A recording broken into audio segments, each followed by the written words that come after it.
Stands on the white wall of a small private home in the slums of Balic's harbor district. The old scion, Kylantes, watches those shadows tell their story. The story of our investigator's psychic journey to a strange island across the Silt Sea. In that moment, Kylantes' eyes go wide and he sees his entire life flash before them.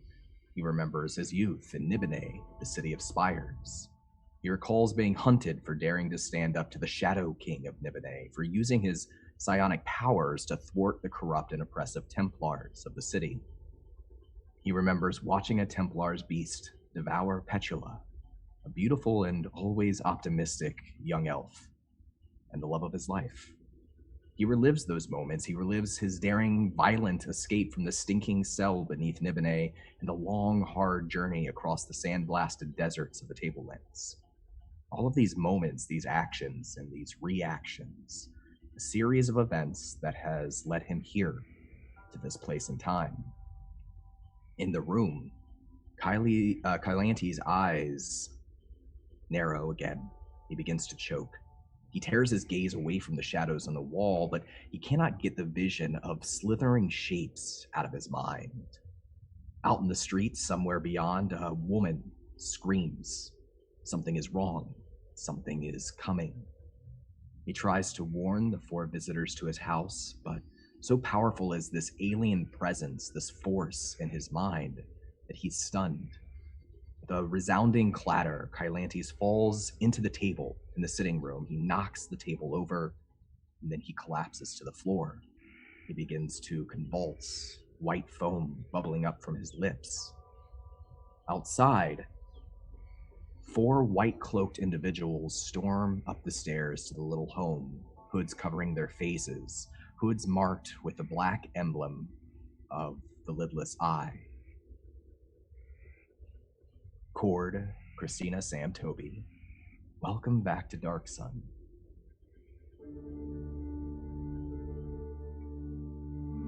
This is the moment where we left off in our last session. And Rysar, you were looking out through the window. You saw the 4 figures pass by and begin to ascend the stairs to the little apartment, the little house that you're all in. The rest of you are all gathered here. And this is where we start today.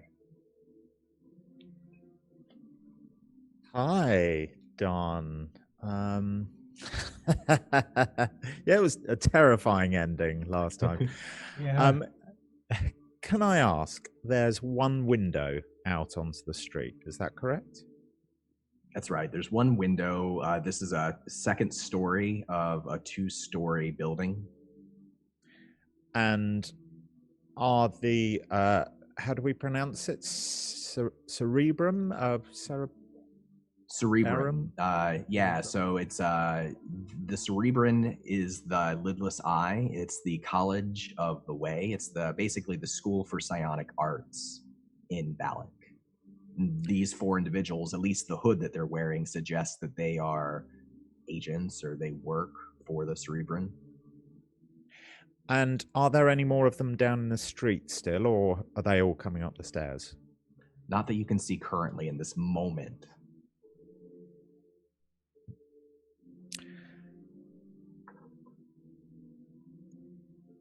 Merula. Yes. Lady Akasha, I am but a praetor. Your wish is mine. Do you wish to leave here, or shall we stay?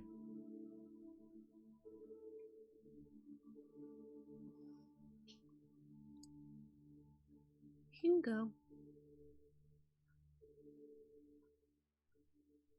There's nothing for me here, I think. And I don't much fancy asking questions right now, or answering them. Don, Kylantes is on the floor with foam coming out of his mouth, right? He's still convulsing, yeah. It's like he's trying to talk, but he can't. I am going to focus on that central point in my mind and body to attempt to use the way, and I'm going to use it to give myself guidance because I'm probably going to need it. I then look around to everyone and say, then let's jump out the window before that door bursts open. What is going on? Is he all right? Should I try to help him? Yes, please help me. I would like to try and pick up Kylantes with Kronqual's help. Dom. Yeah, I won't make you roll for it if the two of you are working together. Oh, You're okay, able to good. pick him up. And I say, shall we? I'll protect us from the fall.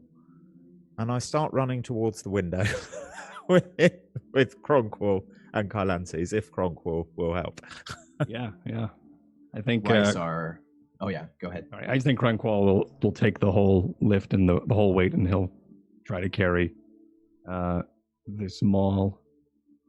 I will absolutely allow Kronqual to do that because I'm not strong. All right. Kronqual, just to see, if you're able, how much you struggle, go ahead and give me just an athletics check. And Rysar, as you start to move to the window again, go ahead and roll me perception. Ooh. 7 for the athletics check from Kronqual.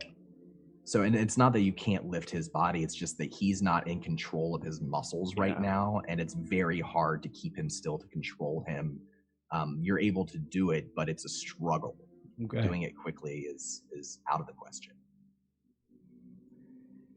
It's a 9 on the dice, which turns into a 4. Oh no, that's persuasion. A 12.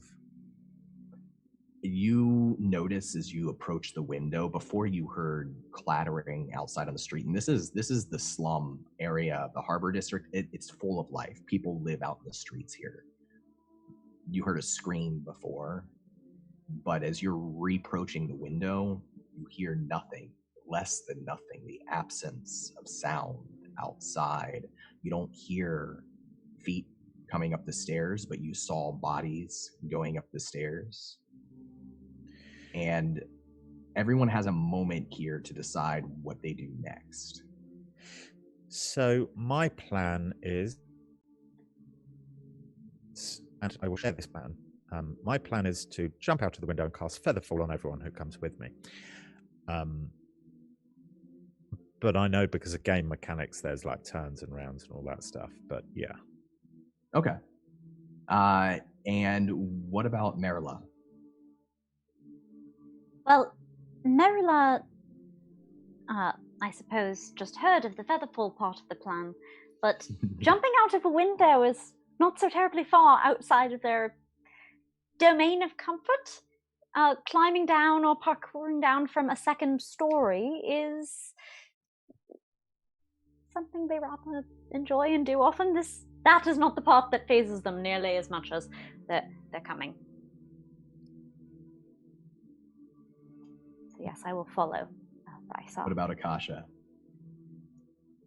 Akasha just jumps out the window. Laguerre just jumps out the window. Kronqual?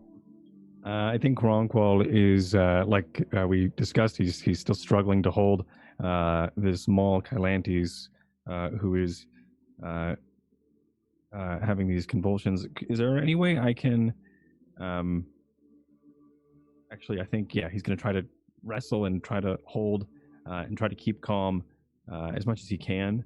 The Kylantes, as he's... What's going on? Who is arriving? What? Please, Kronqual, trust me. Right, I trust you. I will protect yourself and Kylantes, but you need to trust me and jump out the window. Now. On 3. 1, 2. You get to 3. 2. Ah! The door explodes inward, this wooden door. And you see not a person standing in the door as the wood shatters inward, but a horned aprig. And an aprig is a domestic beast. Think like a bull. It's red-furred, shaggy mane, these 2 twisting horns out the front of its head. And it runs through the door and into the room, charging, I think, probably directly towards Kronqual, who's struggling to get to the rest of you a little bit with this body in his arms. But you can jump out the window if you like. Rysar, Akasha, Merula.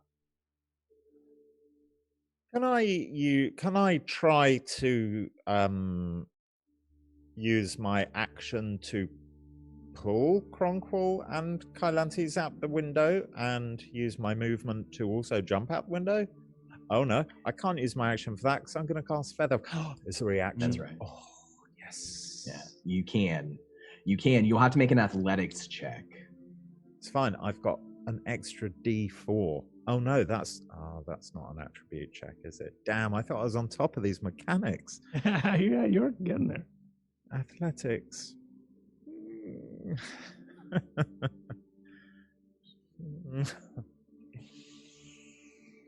Oh my god.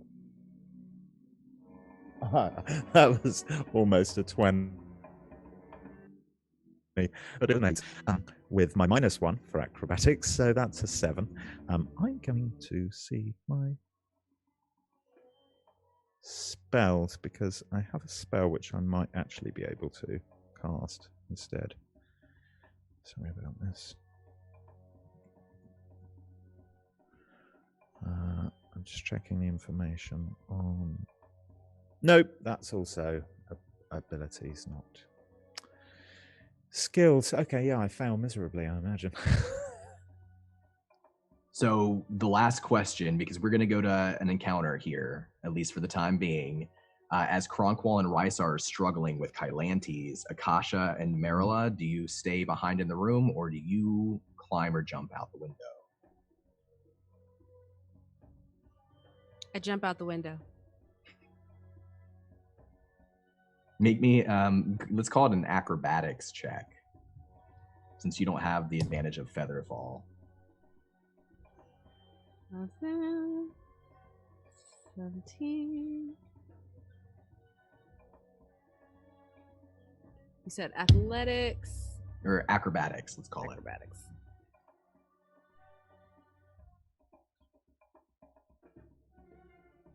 18.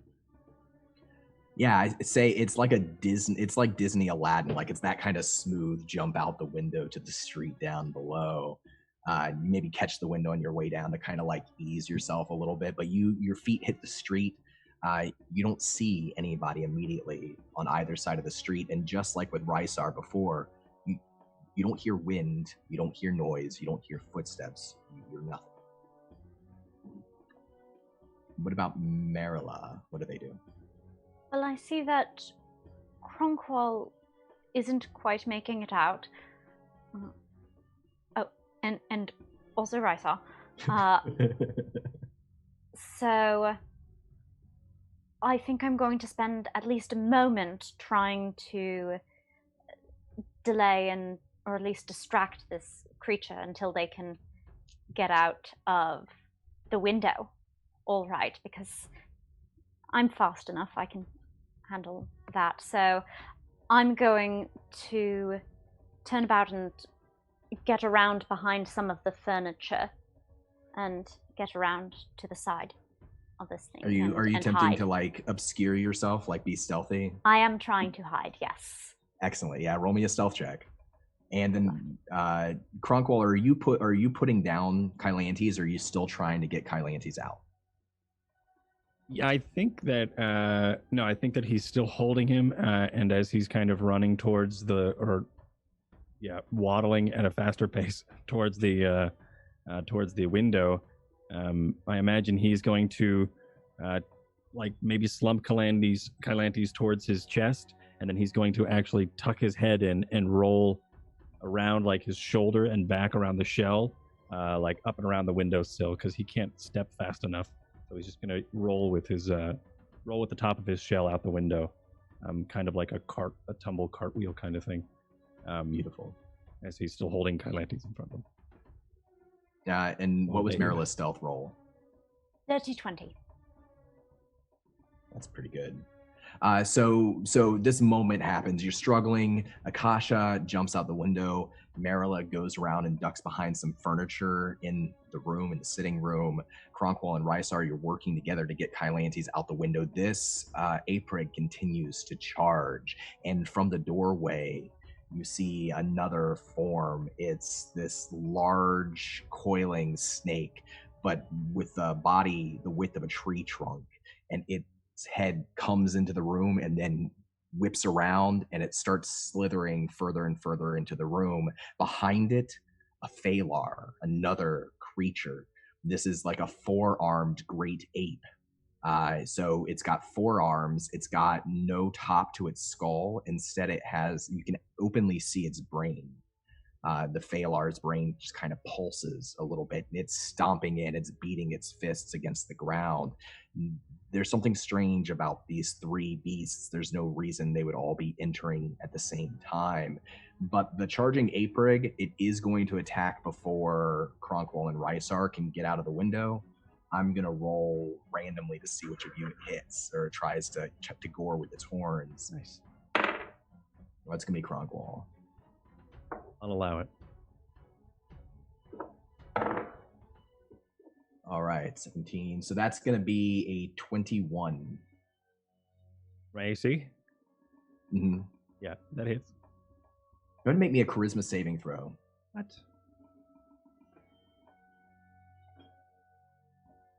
That's a 4. You will take 8 psychic damage, and it actually, the force of the blow as this thing charges you, it throws you, it rips Kylantes from your arm, knocks him out of your arms, and it throws you through the window like you were about to roll out, and it hits you, and you go flying 10 feet out the window, and you drop 2 stories to the ground, so you also take a little bit of falling damage here. 1 falling damage. And so, Akasha, you're out in the street below, and then Kronqual goes flying out the window, and probably with only 1 damage, it's probably like you land on your shell or something down below. Bounces. So now we do the active initiative thing. So I'm going to give it to one of you, and at the end of your turn, you can pass it to somebody else. And I think, Rysar, since you're super close to the window, I'll go ahead and let you start. First of all, I am suspicious of these creatures. So I'd like to see if there's some sort of illusion or something, or if I think maybe the psionists have shape changed or summoned things or something. So I didn't see these things down in the street. And You it's did not. weird. And I'm sort of a bit, pragmatic about this sort of stuff. Is there some sort of test I can do to see if they're illusions? Yeah, I mean, do you have a spell that you could use or a psionic ability? If not, then you can make me an insight check. But it might be a little harder. I do not have a spell prepared, which would help. No.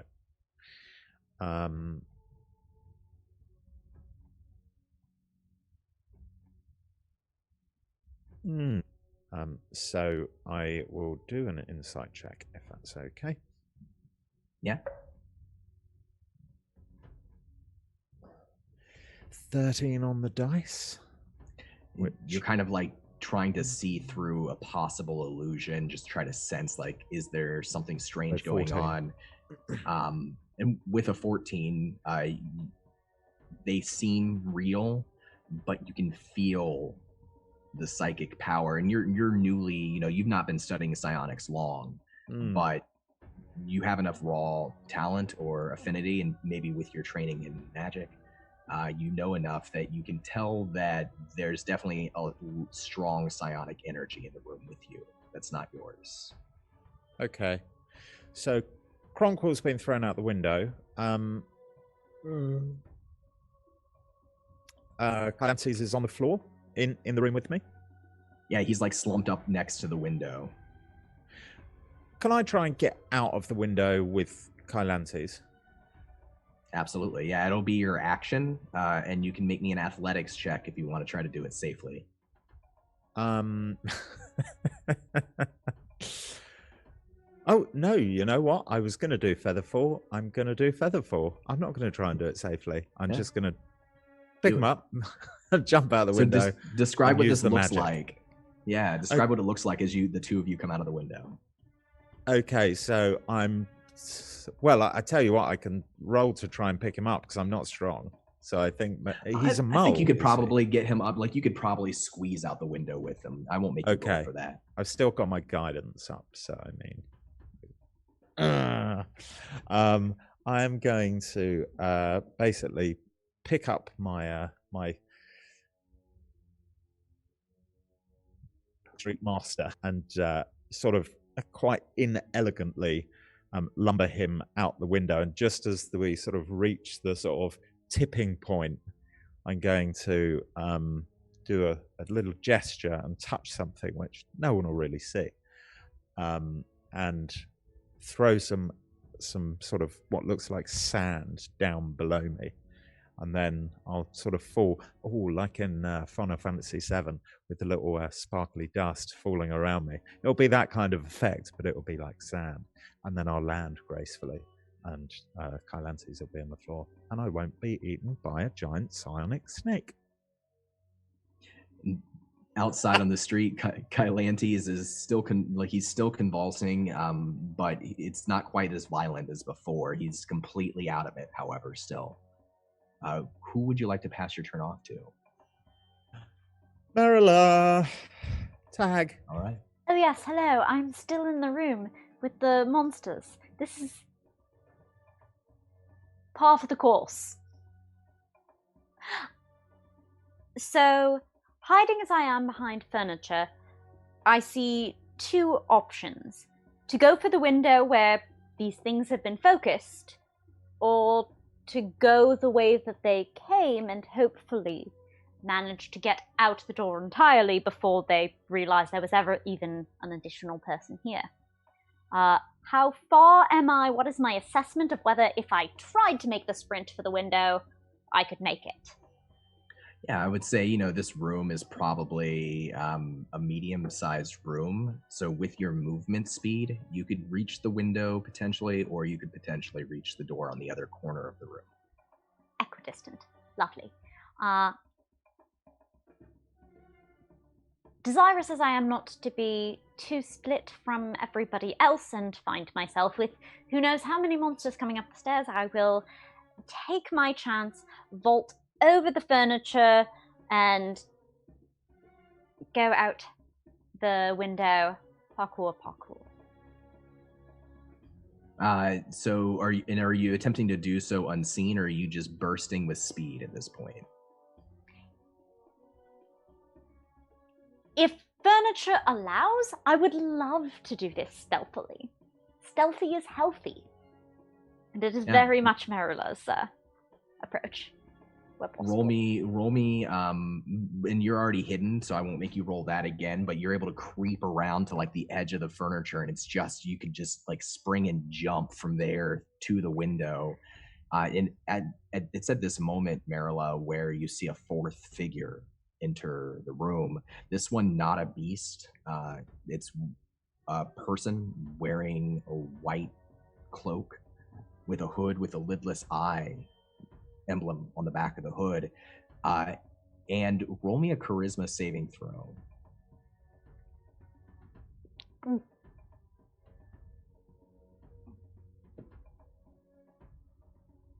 That was actually quite adequate. That's a 16.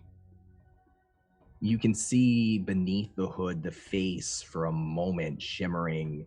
It looks a little bit like Rysar's face, and then it goes away, and you see what looks like an old man, like a wrinkled face, maybe human. You can't see the ears, but for a moment it looked like Rysar.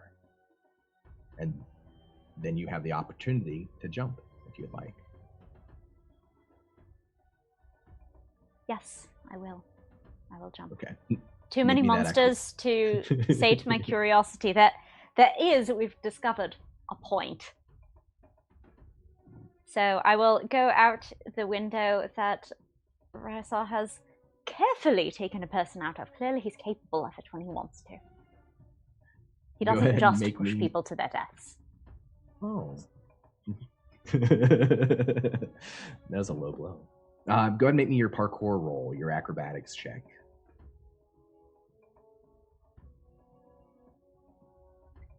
19.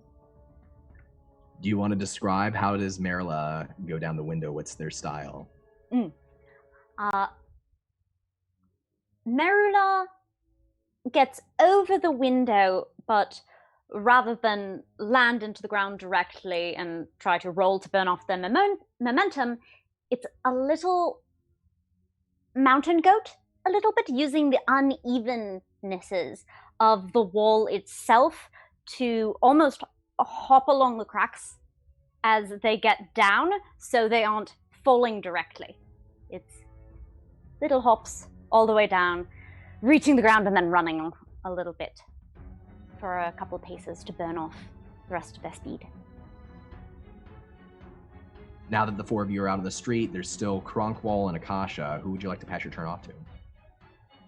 I'd like to pass my turn off to Akasha, the miracle worker, very nearby, the convulsing person.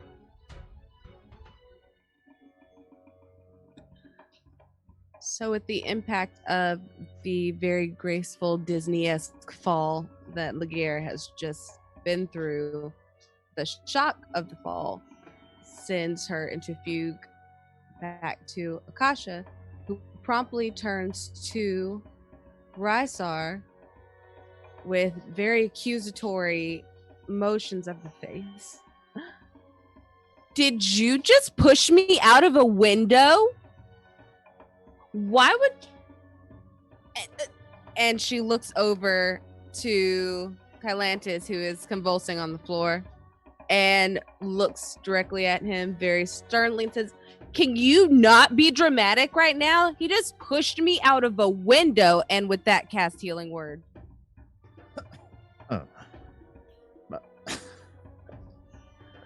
Go ahead and So roll for 7 points of healing.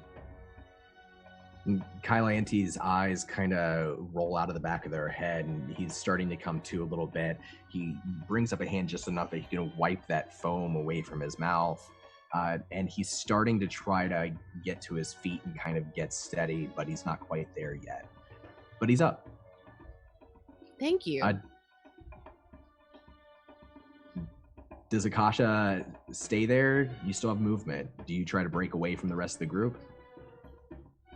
No, I want to push Rysar and ask why you pushed me out of a window that I jumped out of, but still. Akasha, can I explain later? I think you've taken a bang to the head, possibly. I did What's not. that push you supposed out to the mean? window.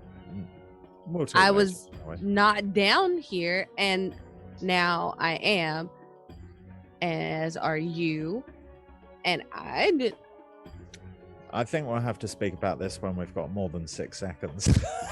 Oh, fine. Go pay attention to the person that's foaming out of the mouth when we have important things to discuss. Go. I think it's So that important. It makes it Kronqual's turn, who's like on his shell on the street right now.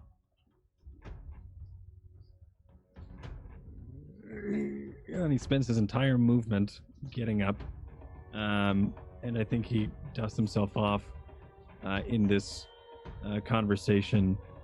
He just looks. Where to? Who are they?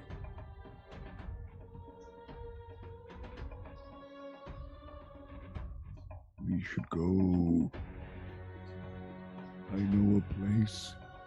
He starts waddling down the street.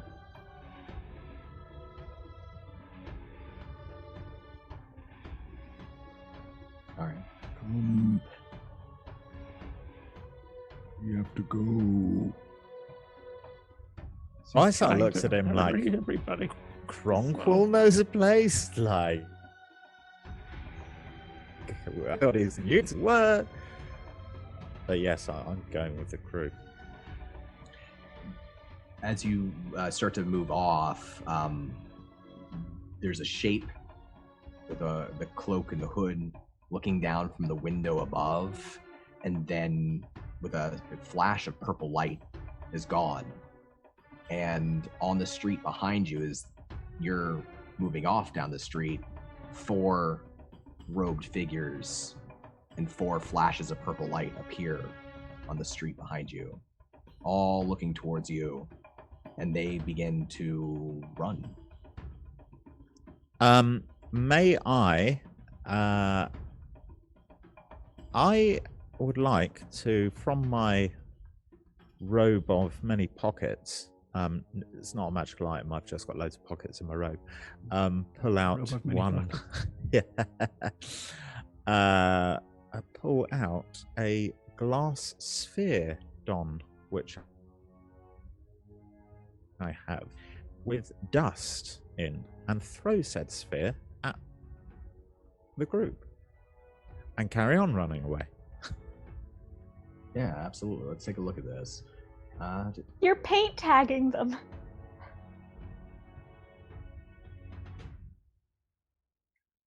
So this is, you have to make a roll here, right? I have it in your attack, so you can roll it from roll 20 if that's easier for you.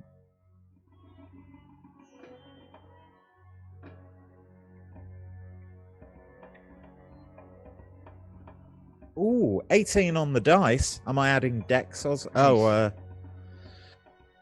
Yeah, you do. You add, it's a ranged attack. Let us see. Splash globe. 18 plus. I can't even see a plus. Oh, it's So strength. they have to make it. Minus. It'll still be enough to hit, so they have to make a Constitution saving throw. Yes, DC 15. Mm-hmm.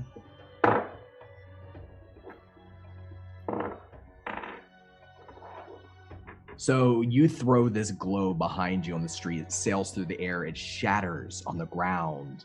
And this strange, noxious fume kind of comes up from it, rising into the air. The first 2 of them pass through it and immediately double over and stumble towards the side of the street. One of them slams their face into a wall, and both of them turn and retch onto the cold ground. Whereas the other 2 Like they see it happen, they see the mist rise up from the shattered globe, and they plug their nose and leap through and continue running. Mm-hmm. 2 down. There was 4, and now there's 2. At least for the moment, yeah.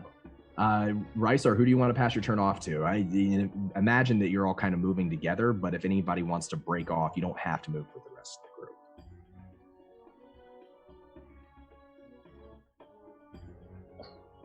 group. Akasha, I think.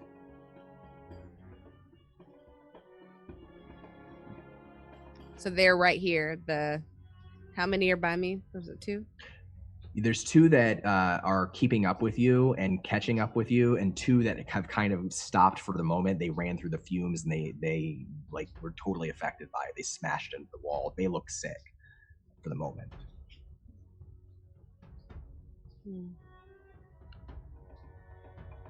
What are you doing?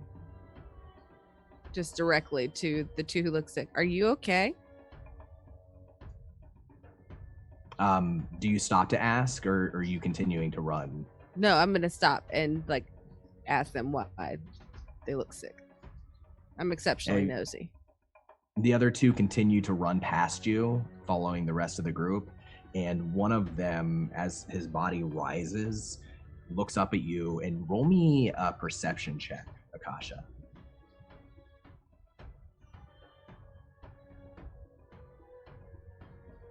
Well, that's a 10.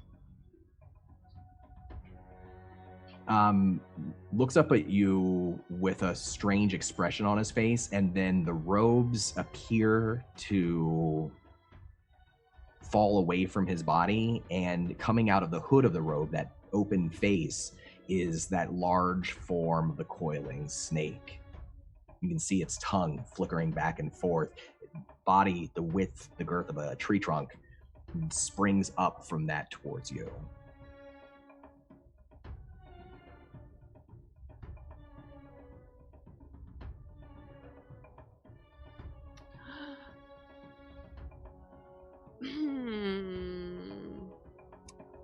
I'm gonna quickly reach inside of my robe and pull out my elvish longblade, and instead of having a very focused aim out of fear and what the fuckery, I would like to just slash about with it at the thing as I turn and start to run.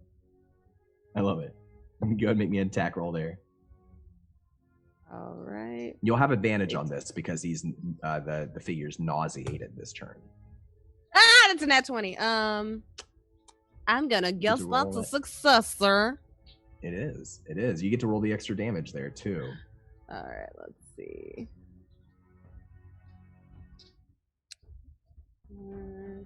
8 plus 3. 4 plus 8. You slash upward just wildly, flailing about as this snake is coming down towards you, and you catch it right at the base of its head. It cuts open, but no blood spills out. Instead, the image of the snake flickers and flickers, and then it disappears, and you see in that cloak the man laying down on the street holding a gashing wound in his chest.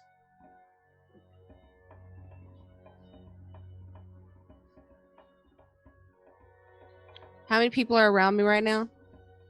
There's another one too that's starting to stand back up that was sick. The other 2 are running after the rest of the group.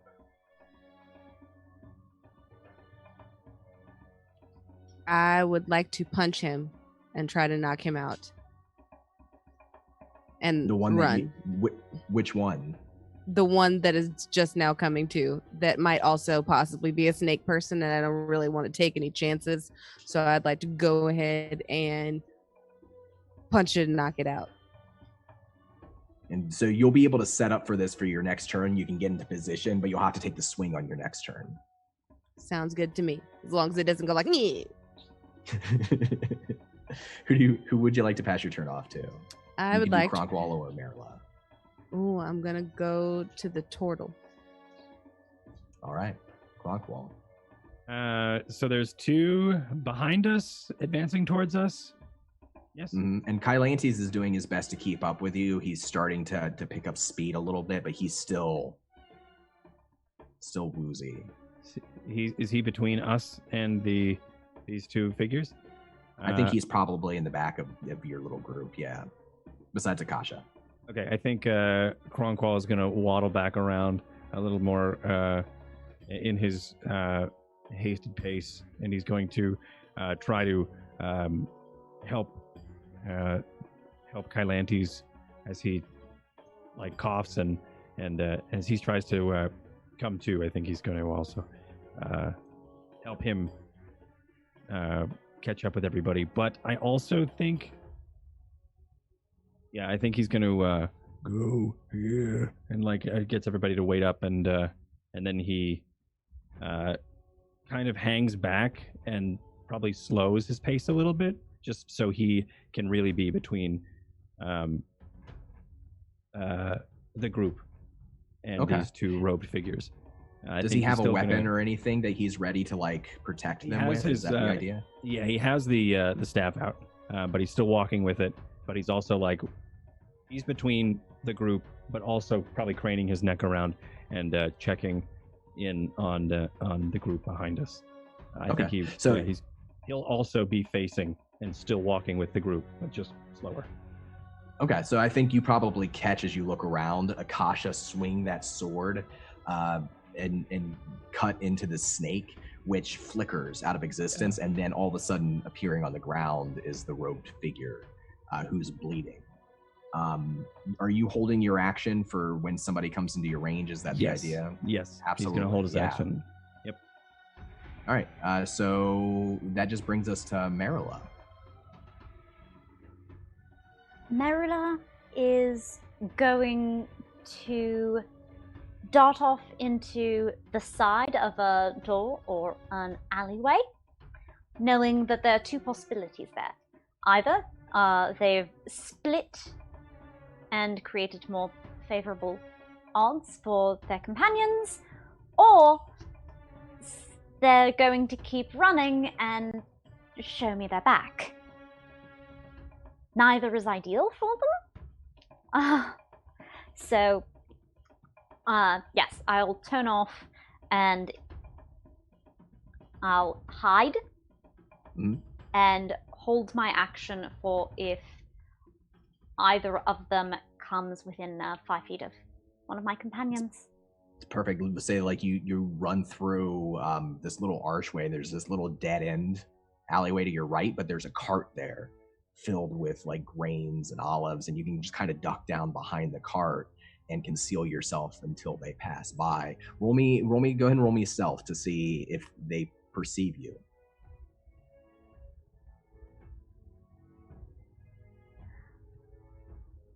Natural 20. No one's ever seen Merula. Merula is a broomer. Merula's a myth. I love it. Yeah. And so, you just turn off just at the perfect time, right as maybe your group is turning around a corner so that there's no line of sight. And then you duck back behind this cart and you're positioned perfectly. It's their turn. So the first thing that happens, we'll follow the two who are chasing the group first. And one of them, as they're running down the street, and imagine the Terminator, the T-2000 run, it's straight back, it's just pump, pump, pump, no emotion. And then one of them transforms into this four-armed giant ape, the one with the skull that's missing and the brain that's exposed and kind of throbbing.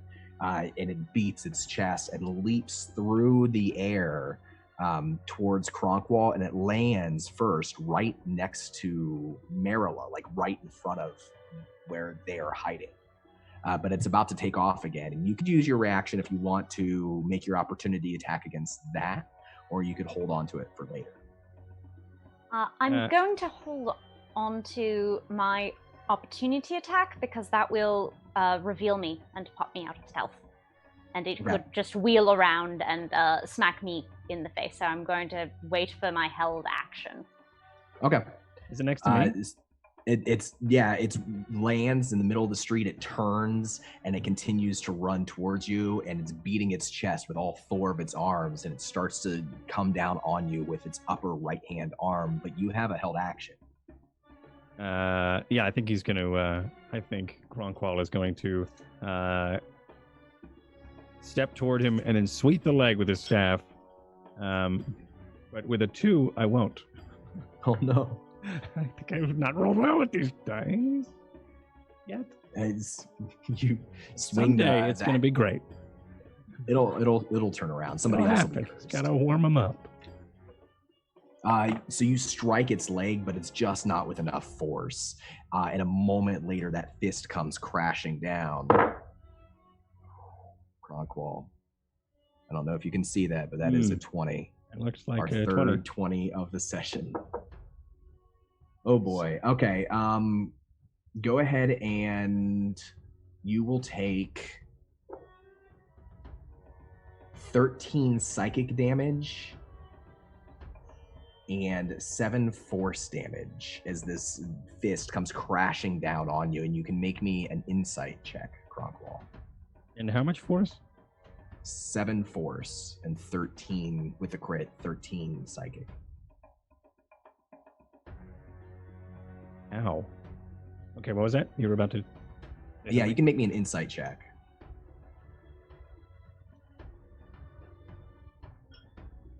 Natural 1. It just hurts. I mean, it's incredible. It's an incredible amount of force. This might be, I'm guessing this is one of the harder hits that Kronqual's probably taken. Yeah. Yeah, all right.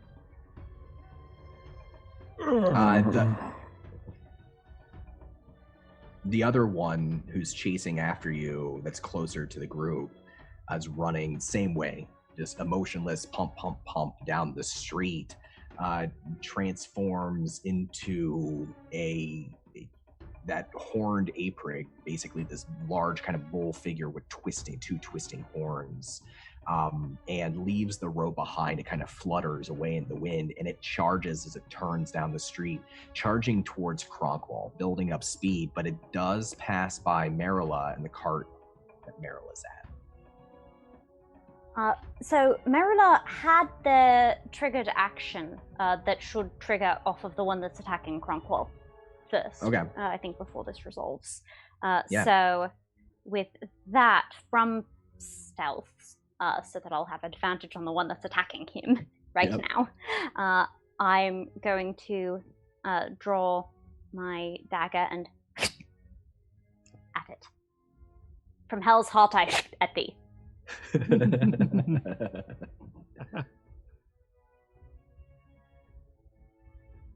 No. Advantage. It's a 2 and a natural 20. That's amazing. All right, yeah. Nice. So go ahead and double all those dice and roll that big sneak attack. I'm natural. trying to save you, buddy. Is this really the time to snark at me about it?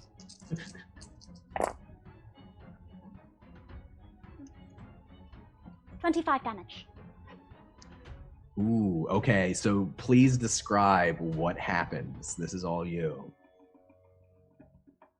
Merula peeks out from behind the cart, sees the thing going for Kronqual, and as it is reaching all 4 of its arms back, Merula throws that dagger, and it sticks right at the base of the skull, up to the hilt of it. I think Kronqual, you see this beast strikes you incredibly hard. It might even like kind of knock you to the ground for a moment, right? And it's already raising up another arm. And then you see its head jerk forward. The brain stops throbbing and the beast flickers. You can see through it and then it's solid. You can see through it and then it's solid and then it's gone.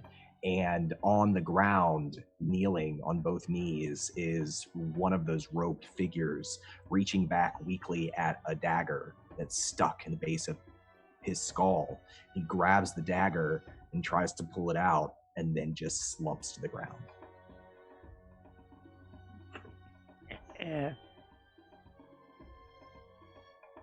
And at that moment, the horned ape rig charges. Like, I think you see this, Kronqual, and like you're getting your senses back, and then that horned beast charges down the street towards you.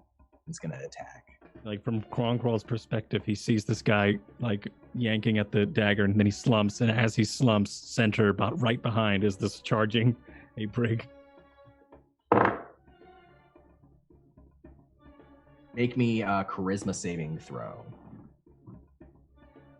And this will be a 23, which I think is going to hit. 17. Okay. 4 psychic damage, but no further effect. So this thing strikes you, but it's strange, and you don't feel the force of this blow. It's still your head reels. It's like you have a momentary splitting headache, but the physical force isn't there. Yikes. How's Kronqual looking? Kronqual's not looking great. I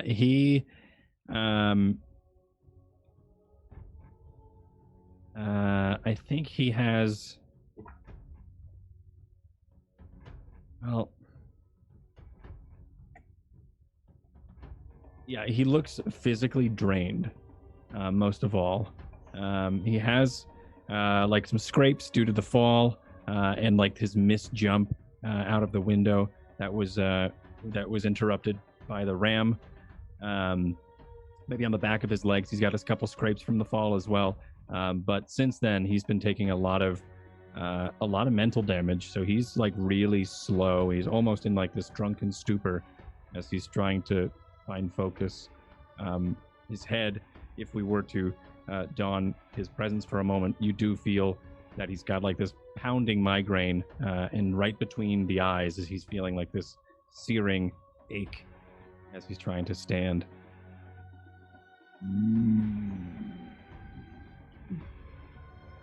As you're kind of focusing on your internal being, and you're trying to find your center, the bright sun up above, the one that just dominates the sky at this time of day, for a moment, its color and its form kind of lose their specificity. You can usually see these black and red lines that crackle through it, but it fades away, and just for a moment you see the white outline of that lidless eye, that image. You can feel that outside presence trying to break through and get inside, get through your walls that you're putting up.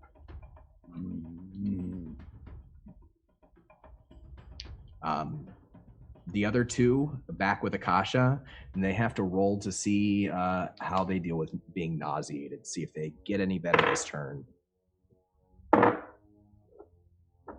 So, well, one of them is a 16, but I also rolled a natural 1 just to keep it going today. So I think the one that is not wounded is the one that is still sick. Like, even though Akasha is coming, preparing to strike, he's still like, he looks up at you and then he doubles over again, and kind of dry heaves towards the ground. The other one is starting to pull back up, wounded but not dead, and he draws a scimitar out from beneath his cloak. But I'm going to give it to Akasha here and let Akasha act. Ooh, I want to try something. Do it. Please do it. Okay, but do I see him attacking like from the left? I think out of the corner of your eye, you see the shadow, and then you see the image. Okay. So I want to continue to follow through with the punch to the gentleman to my right. And I would like to come up because I have my long blade in my left hand, and I would like to try to just do a whoosh, like up the chin. On the one who's coming towards you? Yes. Okay, so roll me an attack against the one that's coming towards you. It's 15, 18. That's enough to hit. So you can go ahead and roll damage. Let's see how good this is. All right, so that's gonna be 1d. It's gonna be 4 damage. All right, and let's call the other punch just to kind of keep them down at bay, like a an action stunt, so this is like an opposed athletics, but he has disadvantage because he is nauseated.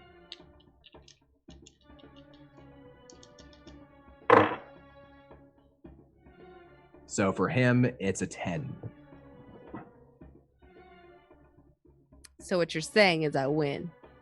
Did you, what was your athletics? God damn it. I know that is. Suck it, son. That's a 19. Yeah. All right, so that's good. So what this means is that the action stunt, the way that this mechanic, it's like one of our homebrew mechanics works, is you punch this guy and kind of knock him down. It doesn't really deal damage, but it keeps him off balance. It's going to give you advantage on your next turn against him. And then you turn and cut upwards. With 4 damage, you cut into the man's neck, and as you pull the blade back, he's stumbling away. You don't know if he's down yet or not, but he pulls away from you and is grasping that wound in his neck. You have the opportunity here to run, or you could stick around and try to take him. I'm going to err on the side of self-preservation, and I'm going to run. It's wise. And Akasha's fast, too.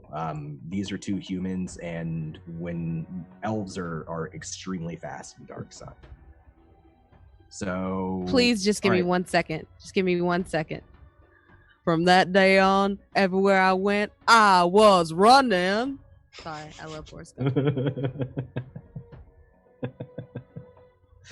Oh man, what is my life? You can go ahead and pass it off. Yeah, are you running in the direction of your friends, Akasha? Are you trying to catch up with them? I want to run by going, Merula! And pass my turn to Merula. Perfect. So as Akasha passes the cart where I still am, I'm going to come up behind her, run alongside, just, one can say, half as fast as an elf compared to a human, perhaps. And as I move up to Kronqual, I want to, as a free action, draw my weapon, by which I mean excavate my dagger from the cerebellum of that creature, of that person, and swing around and stab it into the other one that's coming out, Kronqual. And we do like homebrew flanking rules here too. So since it's like right up on Kronqual, you can easily come at from behind. You'll have advantage on this. I love advantage. I know. So advantageous. A 16. That's enough to hit.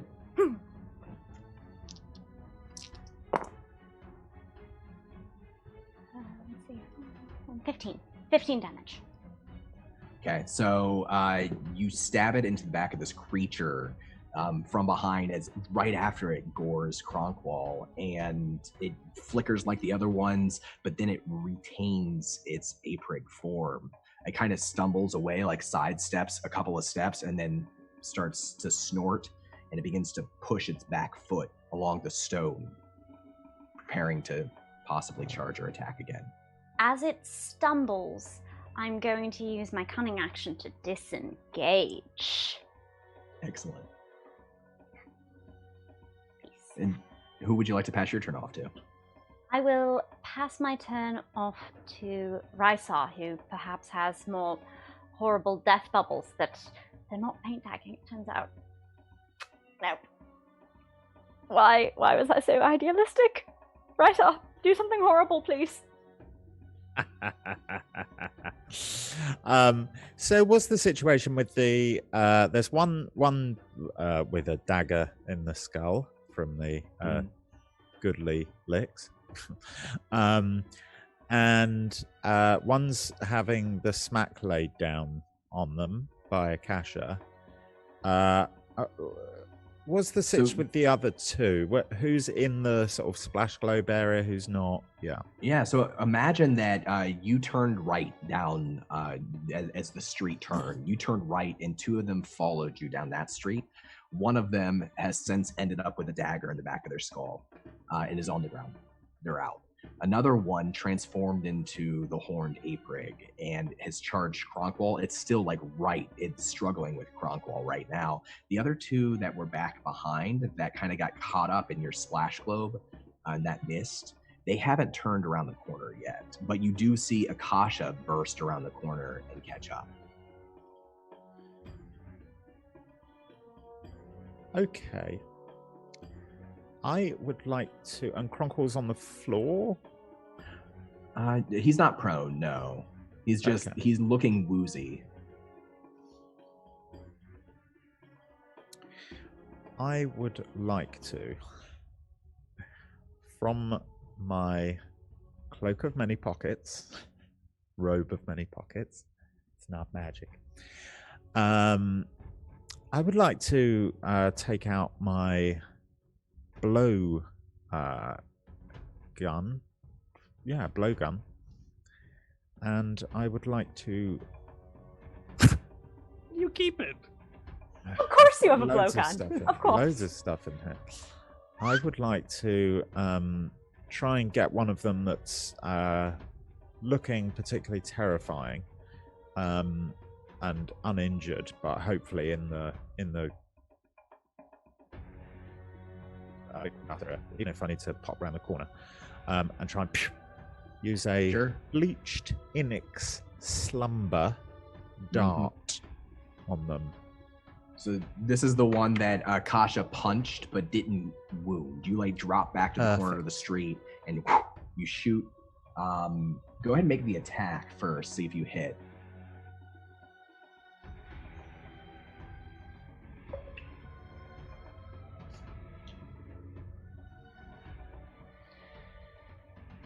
Is that adding to blowguns? Add dex? Are they finesse?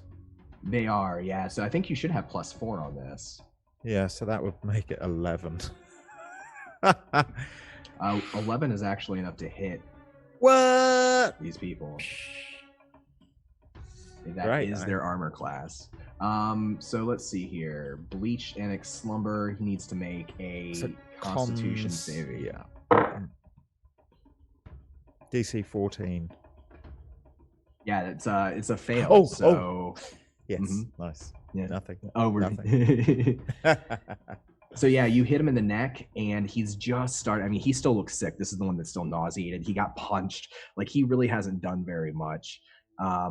He's starting to get back up for a second time, and then he gets hit in the neck with a dart, and you see his eyes cross, and then he falls back against the wall behind him, and he just kind of slowly slides down, and his head droops over, and he is asleep. I just give myself a little nod of approval and satisfaction. I'm like, the old bleached Inix.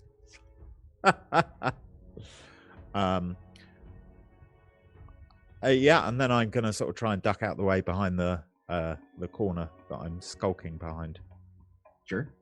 I guess that brings us then to Kronqual.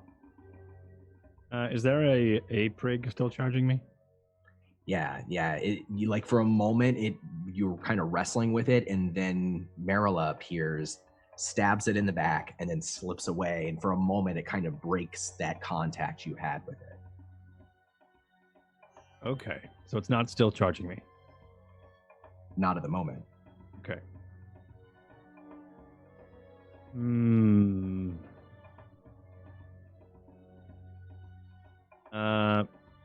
I think Kronqual retreats to his shell. I think he dropped. You see the staff just fall, and then his limbs just start to fold inside, or gets withdrawn into the shell. And his head tucks right in. This is That's one of your turn. sand turtle. Yeah, this is one of your sand turtle skills, right? Yeah. So with this, my speed is now 5 feet, which I can't wait to narrate. And he's now resistant to non-magical piercing, slashing, and bludgeoning. Perfect. And you still have your movement. Are you staying there, or does he start to move away? I think he's going to stay there. He's going to act dead for a bit. Okay. Perfect. So that brings us to their turn. From around the corner, Rysar, after you duck back, there's a moment, and then you see the long body of the snake appear, whipping around the corner. Its head comes up. You can see its tail or its tongue flickering out in front of its mouth. You can see ichor dripping off of its long fangs, and it snaps down towards you. Don't let it swallow me.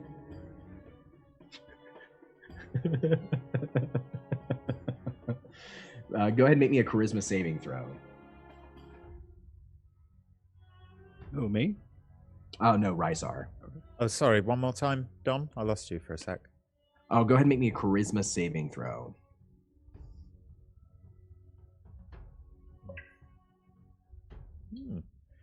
That is a...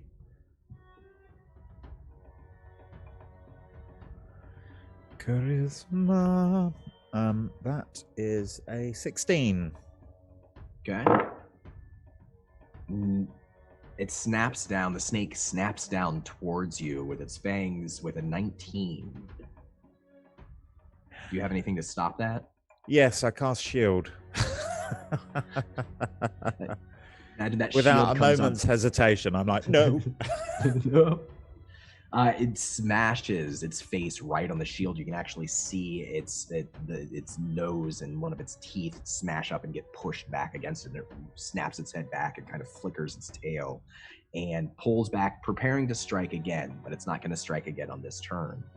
If I may, can I say the shield takes the form of like a magical volley of silt, which just goes in its eyes and up its nose and in its mouth and sort of deflects it a bit. Absolutely, and it's whipping its head back around, trying to get the silt out of its eyes and out of its mouth. Is it the same silt that helped you fall earlier? Similar, not the same. The ape-rig, in the meantime, seeing Kronqual retreat into its shell, it kind of like stomps its feet and moves around Kronqual for a moment. You can hear it like sniffing the ground, and then it turns and it looks directly at one of either Merula or Akasha. Let's roll for it. It's Merula. Will protect. Unless I'm in my shell. How could it be Merula? You can't see me. It does charge you. Let's see if it hits. Oh, that's a bad roll. Probably not. That's going to be a 7. No, my AC is better than that. It's good. Good. Yes, I am very glad it's better than 7. It kind of stumbles as it's charging and it's picking up speed, and it moves, it charges and misses you to the side, Merula, and it crashes into that cart that was behind you. And some of those goods, the olives, go spraying off crates in the back and down onto the street. They were probably your house's olives. Not that I noticed. That's its turn. Let's give it to Akasha here. I'm still running. Okay. And you can, I mean, like if you use your entire turn to sprint, you can get far. You can leave everybody else pretty much in the dust. Can I use my whole turn to sprint and then realize I've gone too far and look around like, oh. Yeah, and remember too that ever since you had this encounter, since it started, you haven't seen other people. You can't hear anything. It's like an absence of sound. You can only hear yourselves and these creatures. And I think you run so far ahead, Akasha, that you actually get out of the field of this effect. And it's like you're by yourself for a moment, and then you run, and then there's people all around you. It's a busy city street. And you like probably bump into like a fisherman or somebody working in the harbor district, and kind of looks at you and gives you a weird look and grunts, and then keeps moving on.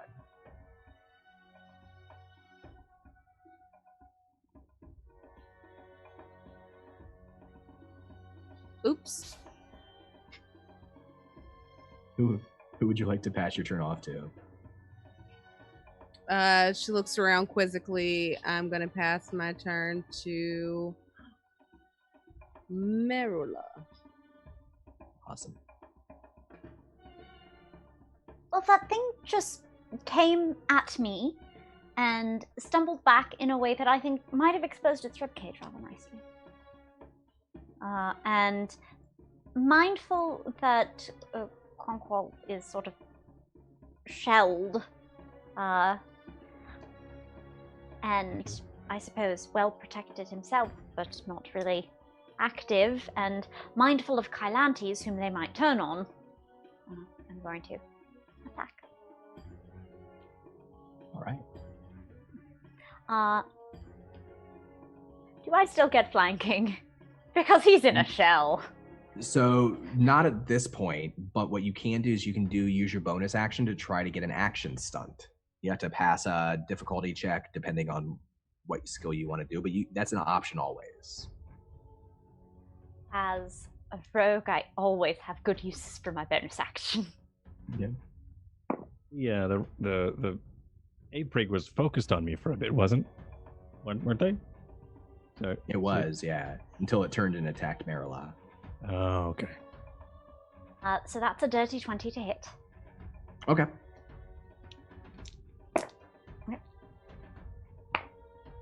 For 12 damage. Yeah, that's enough. So its ribcage is exposed just like you said, and it slides in between two ribs, and immediately it's a man on the street, and your blade is in between two of his ribs, and he's gasping for air, trying to pull away. He grabs onto that cart again, and then his hand slides down and slips off the edge of the cart onto the pavement. I push off of the cart to extract my dagger, and I'm going to spin around it again to hide as my bonus action. Perfect. Yeah.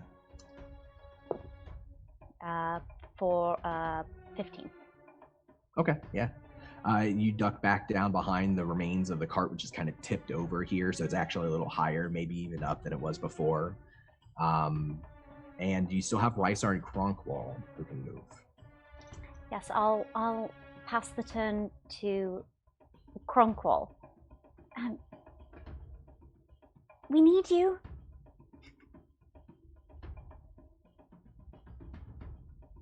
I have a headache. I can't think.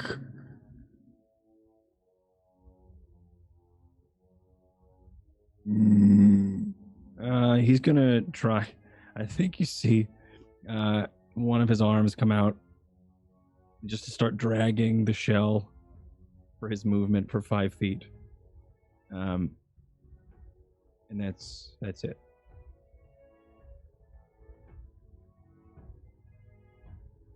Moving away from Merula. Moving towards where he thinks the rest of the group is. Oh, okay. Yeah, then I'm gonna pass it. All right. Rysar, you have this snake right up above you in the air. Yeah. Now, the blowgun, would I get disadvantage for using that in melee? Like with it 5 feet away, you would, yeah, unless you have a feat, which I don't think you do.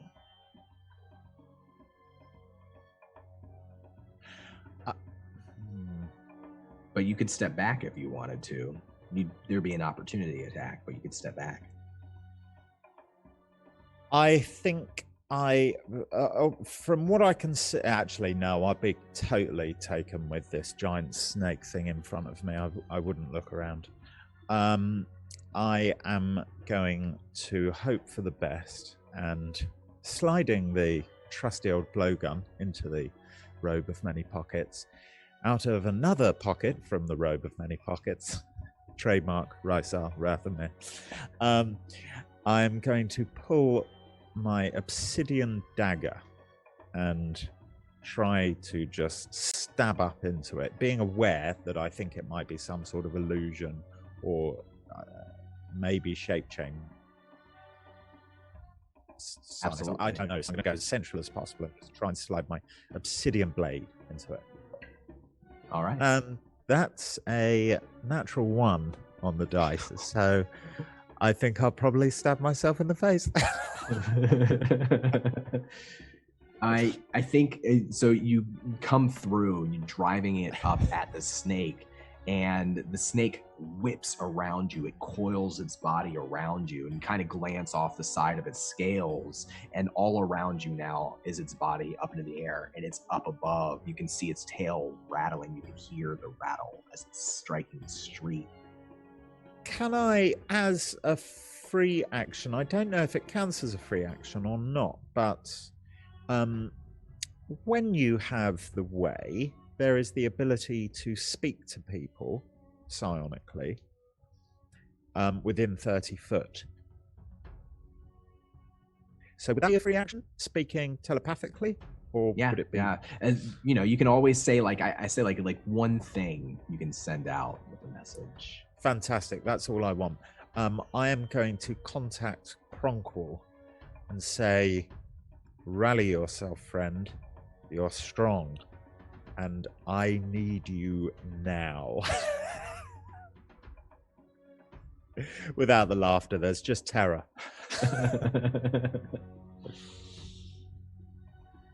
All right. And that's me. Okay. The end of your turn, the snake goes, and I need you first to... Let's see. I think this is a dexterity. Let me double check. No, it's a Constitution saving throw.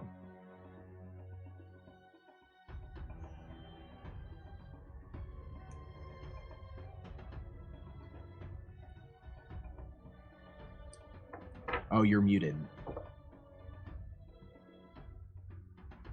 Sorry about that. I just sent you a message. I see. Is it attacking me to cause a So Constitution what saving happens is throw, it's or- up above you and its tail is rattling, and then a spray of green ichor comes out of its mouth directly down toward... Right. So a con saving throw, you say? A Constitution saving throw. And then it'll attack.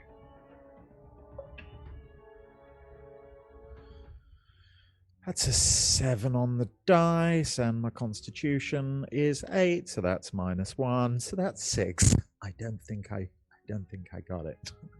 For this time. Did you roll 11 attack, Dom? poison damage. I rolled a 7, and I got -1, so 7. 6. Yeah. Don, did you roll 11. an attack? What? Did you roll an attack, This- or was it a... This was a spell. Okay. This was poison spray. Oh, okay. Okay. So- Oh, I get +2 to that, but it's not going to matter. Yeah, an 8's not going to be enough. It's going to be 11 poison damage. Sprays in this, like, if you doubted that anything else was real, this is real. There's something Okay. about this that's real. It's not psychic. It's not an illusion. At How, least not at this how much moment. damage? 11 poison. Reduce that by 2. How do you do that, Kronqual? How do you I manage that? think...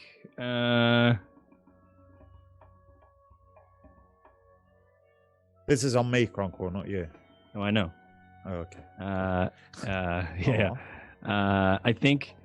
I'm trying to figure out how I can narrate this. I think the spray is... It seems like it...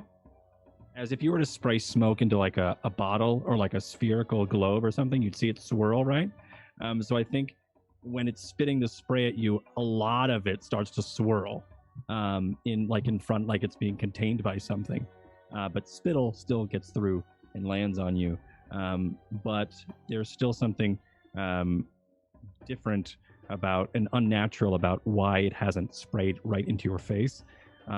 And I think you also feel a strong pull at your nexus at this point, and you look towards Kronqual, and his head is outside. Well, he's on his belly of the shell, and his head is outside, and his eyes have been rolled back into his head, and he has probably a halo of like this focal psychic energy, as that's probably just in the background as you're like looking at this weird thing. Cool. And, yeah, just reduce that by 2. Awesome. Thank you. And then this is the attack roll as the maul comes down and snaps at you once again, Rysar. Be 21. So about that message I sent you. Yep, I saw you. So do you want to describe how you imagine this works? Well, yeah, I can see this moment very clearly in my mind. Because I've actually I dreamt about this specific moment last night, which was strange because I'd never even encountered one of these things before, and I thought it was just a terrible, terrible nightmare. I woke up in sweats in the middle of the night thinking about it, but I dreamt of being sprayed in the face and weird stuff going on by this giant venomous snake coming out, but me just sliding to the side a bit and it totally missing me. And that's exactly what happens. You slide to the side, its face smashes into the stone, and it kind of pops back up again, and it's right level with you now between its coiled body. I'm gonna give the turn to you. I mean, I feel like I'm constricted by the snake. It's not like tightening around your body yet, but it could perhaps.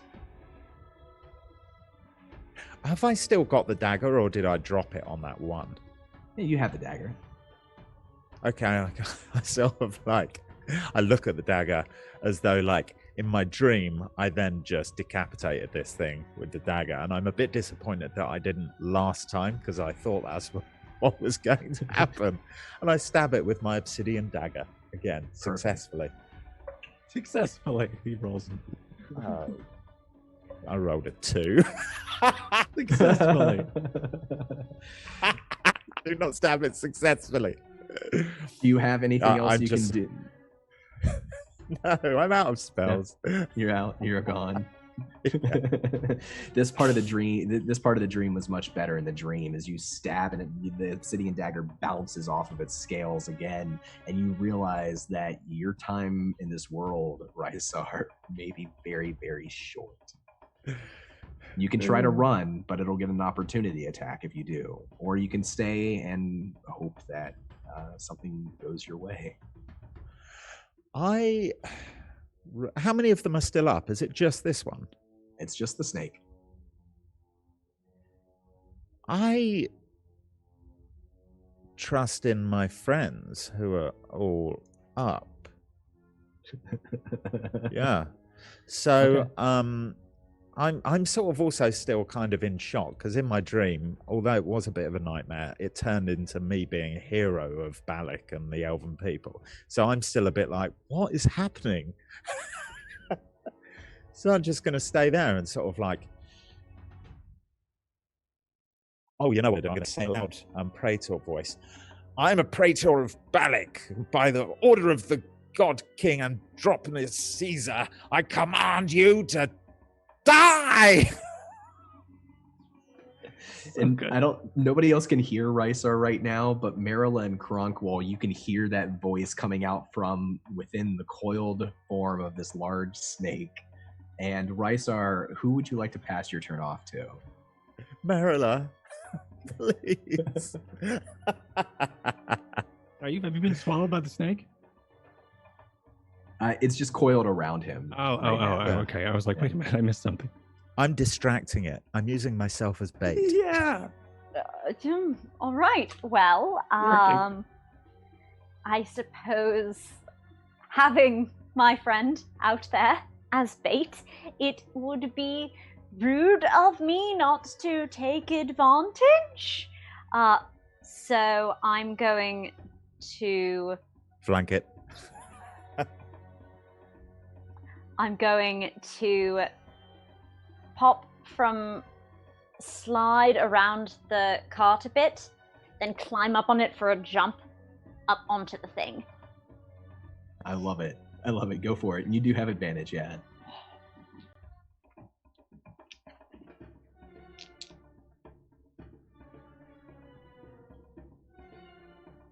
No. Yes!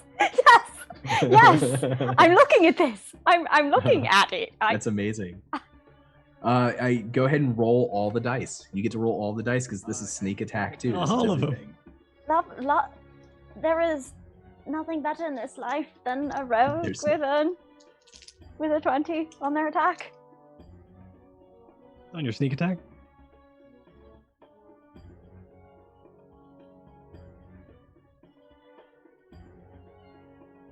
'26. That's even more than last crit. Whew, okay, so please describe exactly what happens. The snake begins to rise back up, and you can see its tongue flickering, that ichor dripping from its fangs. And as you're jumping, Merula, you can actually see Rysar down there with just a little obsidian dagger, just barely holding the snake off. But you get to describe exactly what happens here.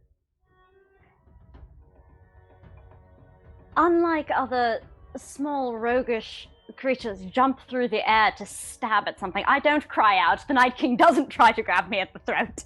So in fact, I jump, soar through the air, and as this snake is eclipsing the sun in Rysar's vision, that moment where it should crash down doesn't happen. And doesn't happen for just a moment too long. And the eyes are going glossy. Because I'm there. With that dagger. Once again. And there is that eclipse over top of you, Rysar. The snake is stuck. And then the body flickers. And Merula, you're on the ground, or maybe just above the ground, in the back of this man, whose head just kind of slumps forward and a little bit of drool falls out of his mouth, Rysar. And you're just standing face to face with this dead man wearing one of those white cloaks.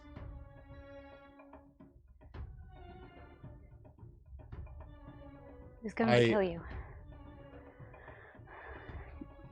Rysar does a little sort of an old elven thing of saying, in Elvish, thank the sands, which is an old thing from our tribe, which he doesn't normally say, because he usually keeps his composure, and that's quite, Ooh. And then he sort of brings himself to Merula, licks. Thank you.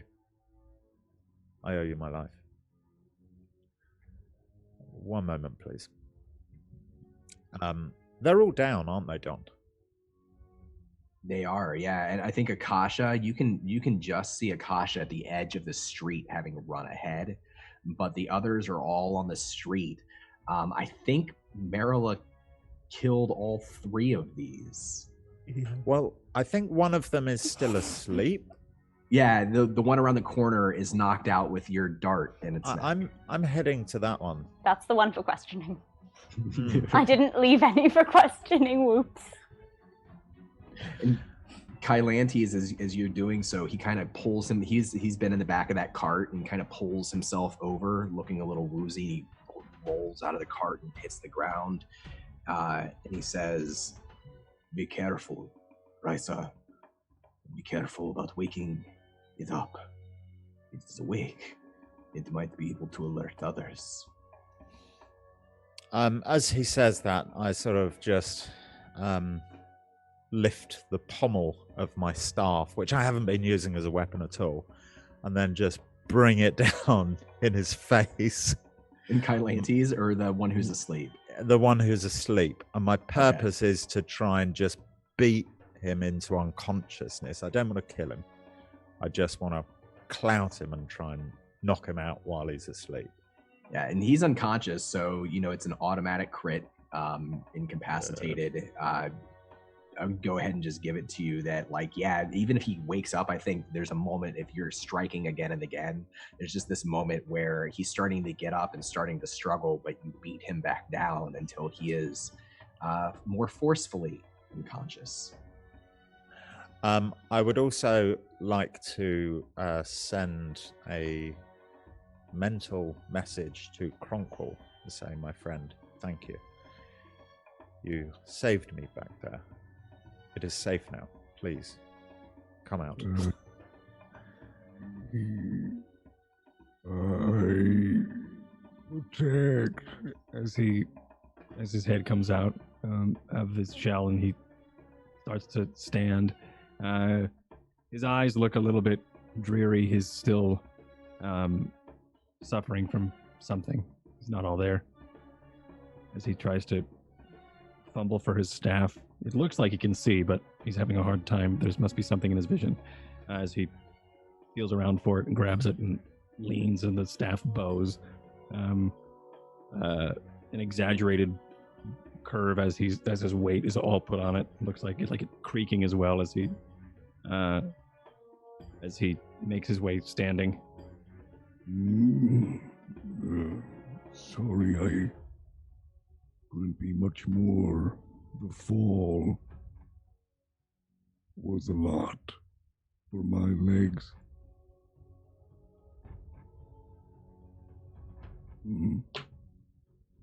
Forgive me, the plan was to use magics. However, we were surprised up there. Where is Akasha? She may be able to help you. Do I see Akasha? That's a good question. So Akasha, let's catch up with you. You ran out of the field of this effect. If you were to look back, you could still see your friends through the crowd, but you can now see that you're not alone. There's people everywhere. It's normal street. I kind of come to a bit of a screeching halt on my heels, just like look around and turn around and at a little bit slower pace start jogging back towards my friends. And I go, and the entire time I'm just talking to myself. I just wanted to have a nice dress, to go to the gala, to just have fun, just have a great night where I didn't have to think about everything. And grandfather trying to get me to run for office, which does sound actually kind of, in retrospect, sounds pretty good. Especially if I could stick to Rysar by running for his seat. That'd be kind of great. I think it'd be pretty. No, and did he push me out a window? He had, I don't remember. Oh, that snake thing was weird. But I got him so good. And like at that last thought bubble to herself is when she arrives at her friends. And I think too, as you get closer, you pass back into this field of effect, and everyone else, the rest of the street people vanish again. It's just you and your friends. Can you describe, I mean, are there any sort of civilians around in windows or anything like that? You can roll me perception, arcana, insight, investigation. I would, however you want to perceive.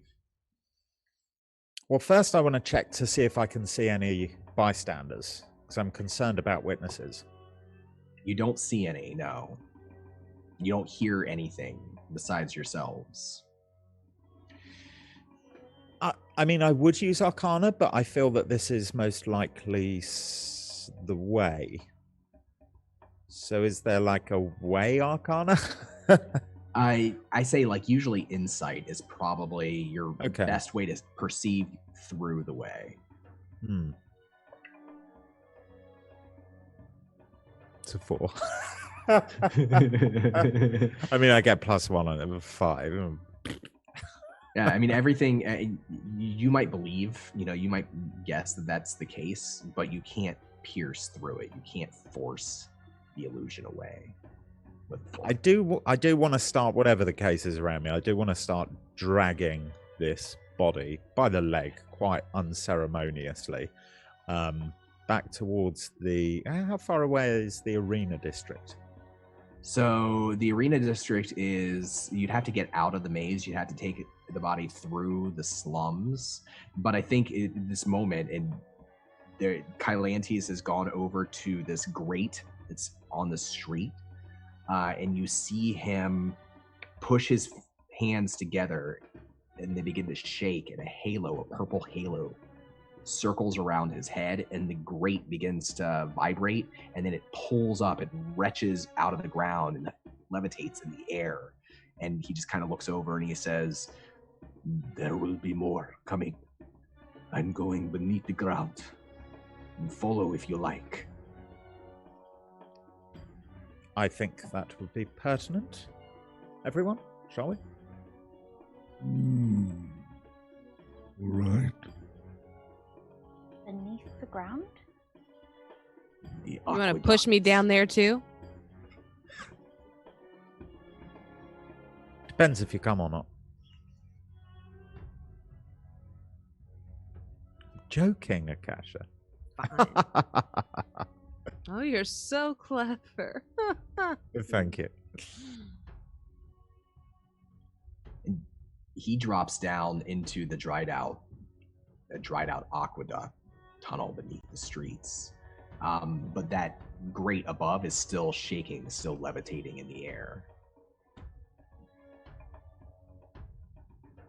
I'm just heading through and I'm dragging this unconscious person by the leg with me. Do you leave? Is it just the unconscious person? You're leaving the bodies where they lie? Okay. How big is this grate? This grate? Oh, I don't know. For Kronqual's purposes, Oh, I yeah. think you would have to take it at the corner and maybe wedge your way down a little bit. This is gonna be a second. I'm sorry. He's struggling to hold it with his mind. Just Sorry. Just trying to make my way down. just tries to think thin.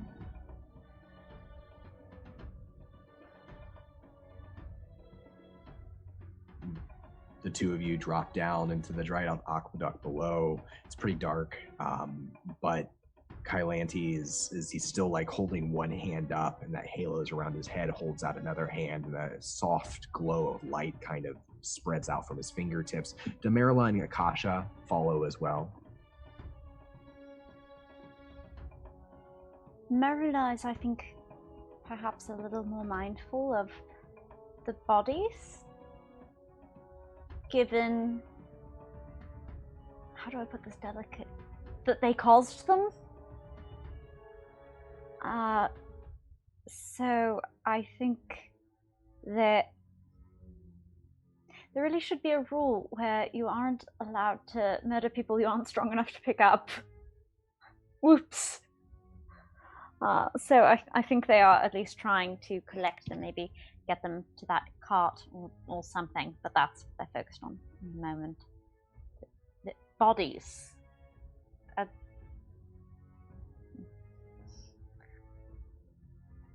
Akasha's up there as well. Akasha would see Merula start to try to drag these men's bodies through the street towards the grate.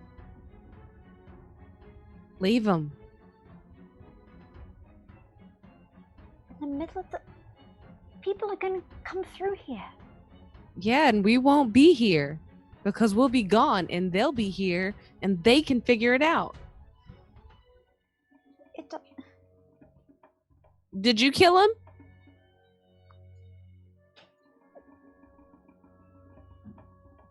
Merula doesn't answer, they jump down the grate. I mean, you thought about that for a really, really long time. I mean, if you didn't kill him, okay, whatever. And she jumps down and follows her. As Akasha follows Merula down the grate and you all go into this old, unused aqueduct area beneath the city, that's where we're going to go to break for now. And we will be back here in just a little while. Grab snacks, drinks. Thanks all for hanging out, and we'll see you here in a bit. Greetings, adventurers. Today we're excited to introduce you to a new story, Dark Dice, a horror podcast that blurs the line between actual play and audio drama, where the story is determined by the roll of the dice. 6 adventurers embark on a journey into the ruinous domain of the Nameless God. They will never be the same again. One of the players is not what they seem after a doppelganger, a creature that can assume the form and voice of whatever it kills, infiltrates the team. As the players are picked off and replaced one at a time, can they figure out who the monster is before it's too late? Can you? In addition to a full-blown fantasy soundtrack with over 30 live medieval instruments and a 40-person choir, sound effects further enhance the story. Here's a quick example of what that sounds like. The shambler with the jar of liquid inside of him. Soren Arkwright let loose an arrow that cracked the glass, passing through the spine of the creature. The shambler still managed to maintain its forward momentum, but stumbled as it eagerly tried to bite and swipe at Soren, landing near his feet. As Rowena struck the shambling creature near Soren, she shattered the canister in its stomach, sending its liquid contents spilling to the ground. With a rush of liquid, the small fetus fell too, twitching and moving toward Rowena. I'm gonna punt you. Rowena launched the fetus into the mouth of the mimic with a kick. So if you dare, gamble your sanity and subscribe to Dark Dice however you listen to podcasts, or on Spotify. Dark Dice can also be streamed at darkdicepod.com. Ever since I was a child, I had to grow up on the streets, wrestling alley bears for food and fighting guards for my own freedom. It was in those streets that I knew I couldn't trust anyone but myself. The only thing for sure was that I had to find the monsters who put me there, to exact my revenge, and finally put my restless hunger for blood at ease. So is that why you're standing in the corner of a tavern conspicuously? That's something deeply mysterious and intriguing for you to find out, but I doubt you'd understand all the pain and suffering I've had to endure to— All right then, I'll see you later. Wait, no, you were supposed to be deeply interested and ask me more about my backstory.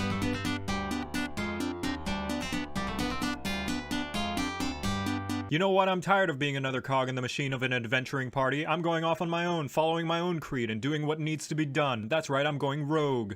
Do you get it? Rogues are the sneaky, savvy, skilly-willy utility monkeys of the Forgotten Realms, and the best pick if you're a backseat gamer since it lets you interrupt someone trying their best because they weren't doing it right. However, if you want to Mary Sue it up even more than you already are, you also get expertise so that you can upgrade those proficiencies to anime protagonist levels of ridiculous. Now I know what you're thinking, this sounds a lot like Bard, and while that's partly true, the difference is rogues aren't automatically assumed to be the comic relief. Instead, they're deep, dark, and brooding, 9 to 5, Monday through Friday, holidays excluded because who could be grumpy on Christmas? The other main difference is their unique combat feature, the sneak attack, and because the names in D&D are always inaccurate, you don't actually have to be low to the ground and covered in shit to deal the sneak attack bonus damage, but rather anytime the enemy's just not feeling up to it today and just wants to get it over with. This means if the enemy's being flanked, or if they're laying prone on the ground, or they just bragged about how high their IQ is, you know, things that would make them really easy to stab. You are, incidentally, not very easy to stab since you have a whopping 4 goddamn features dedicated to make you more difficult to pin down than figuring out if that teasing banter you had with your friend actually hurt their feelings or not. You can dodge when it's your turn, dodge when it's not your turn, dodge a giant ball of fire, and even dodge having to pay the bill on a first date. One especially unique trait of the rogue is their exclusive language thieves can't. Thieves can't what? I don't have the slightest clue, because it allows you to say a whole bunch of jargon that somehow translates into a completely different sentence. Timmy's having tea with the local blacksmith actually means let's go to the temple and steal some of the cleric's donations. Speaking of stealing, the thief archetype means you're especially fast at doing thiefy things, like picking locks, chugging potions, and hardcore parkour. Assassin makes your stabs extra stabby, and you can stab while disguising yourself as a child you saw who you can point to later and say they did it. Arcane Trickster basically turns you into a bard, except less talented or attractive, and allows you to hocus pocus somebody's wallet from 3 miles away. Mastermind is straight up Sherlock Holmes, complete with the assholery and catchy theme music. Swashbuckler won't stop bugging people to 1v1 them, and Scout, which is yet another better alternative to Ranger. Your job is to make sure everybody knows how much better you are at doing everything, because when the going gets tough, you know the party's going to turn to you one day and ask you to please pick the lock on the door to the king's castle because the bard accidentally kicked the guard in the genitals trying to seduce them. And you'll gladly show them all the skills you've learned from growing up in such a harsh and unforgiving environment that was once your home, forcing you to learn questionable means and morally ambivalent beliefs in order to survive. Just try not to cut yourself on that edge while you're at it. And now you know how to play rogue, you're welcome.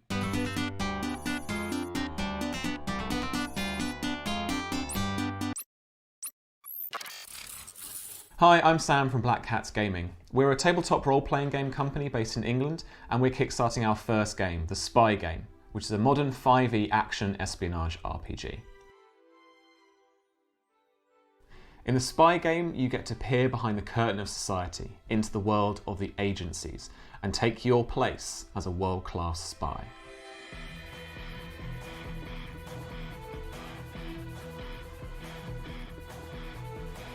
Together with your crew of con artists, infiltrators and hackers, you can take on global threats or become one yourself. The Spy game is being developed using the 5th edition Open Gaming License for a modern take on a familiar fantasy gaming experience. You can choose from a whole host of new classes, like the Face, the Infiltrator, the Hacker, or the Technician, and you can use some incredible new gadgets, weapons, and equipment.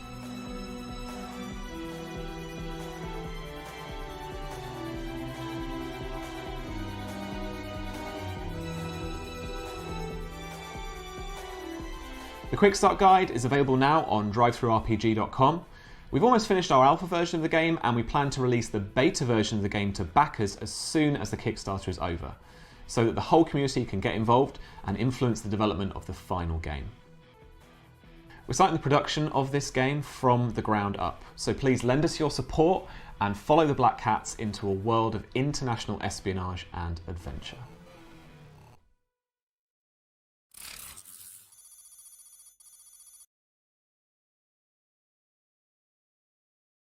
While anxious wives paced widow's walk, scanning the horizon, watching the sea, the warmth of the fireside guided their creaking ships past the ever-present lighthouses safely into port.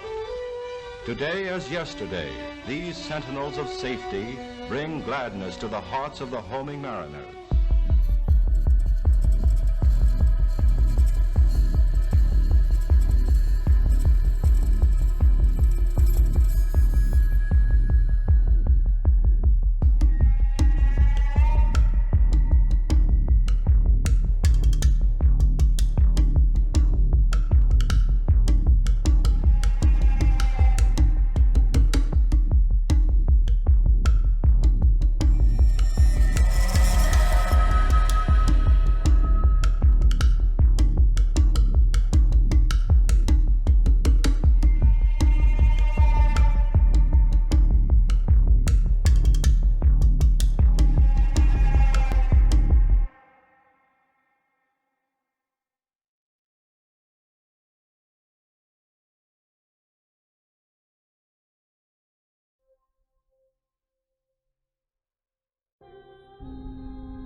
And we are back.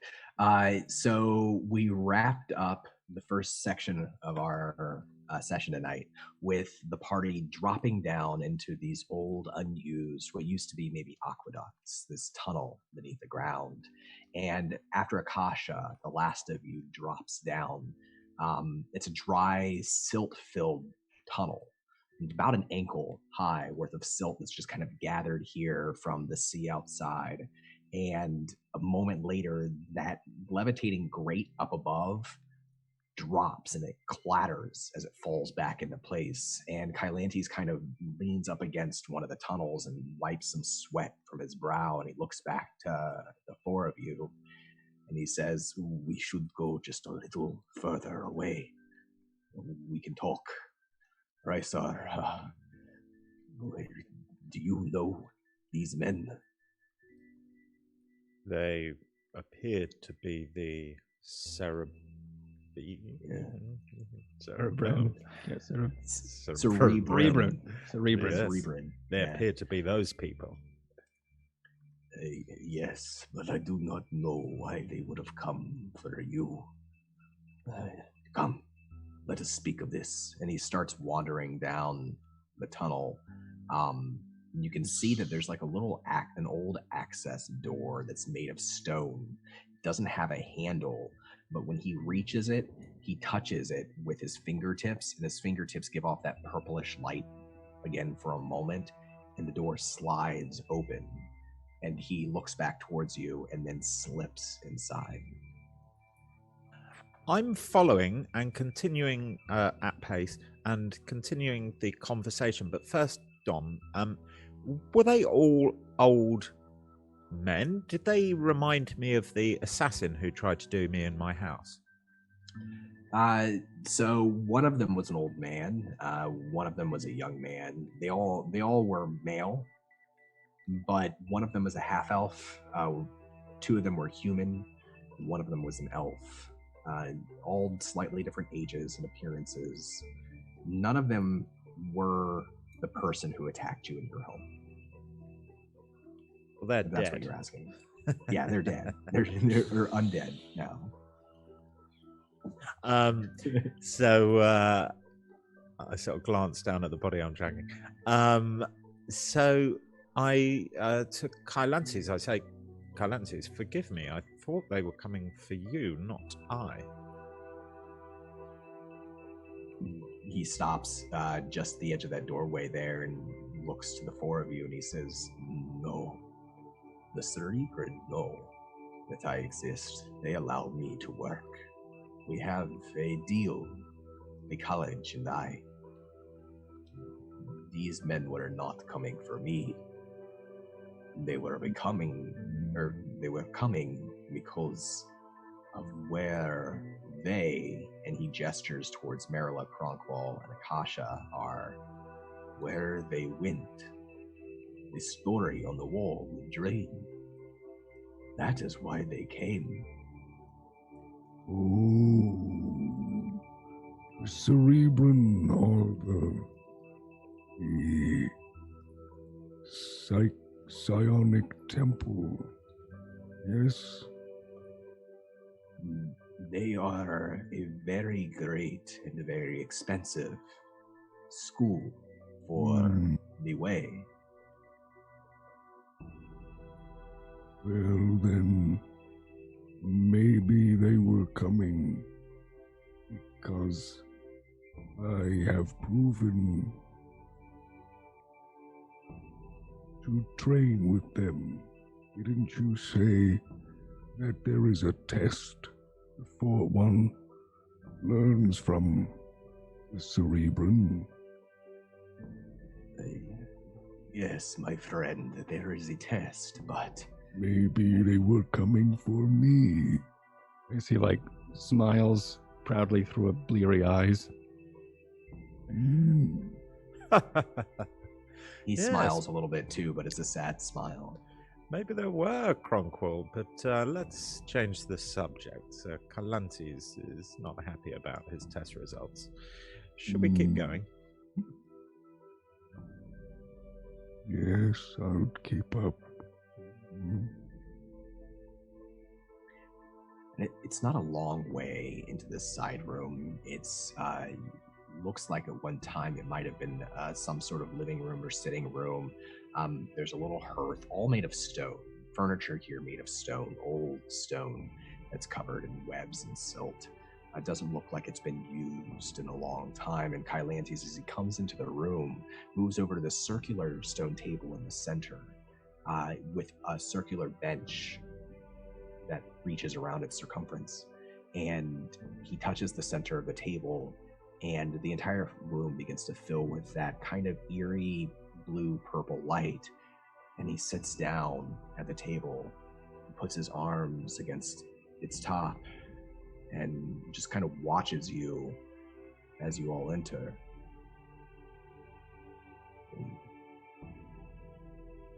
I would like you all, if you may, to be as forthright and honest with myself and Master Kylantes about what has happened. For if the cerebellum were pursuing a legal... Yes, that's what I said. If they were pursuing a legal course of action, it is my duty to sort this out with them. Of course, I serve at the will of the patricians and the nobles of this good city, and I have no doubt they had nefarious intent. However, I would like to get to the bottom of this. If we could discuss it. Kylantes, is this a safe room? Yes. No one comes down here, but I do not believe that what they did was lawful. The Cerebrin has no right to enact the law. This is the job of praetors, not instructors or students. Quite, which is why it was right that we left their law-breaking bodies in the streets. We were doing the good work of Caesar Andronicus. However, I am very curious to know what happened in this waydream, did you call it? A waywalk, I've called it. Would you like to hear it again?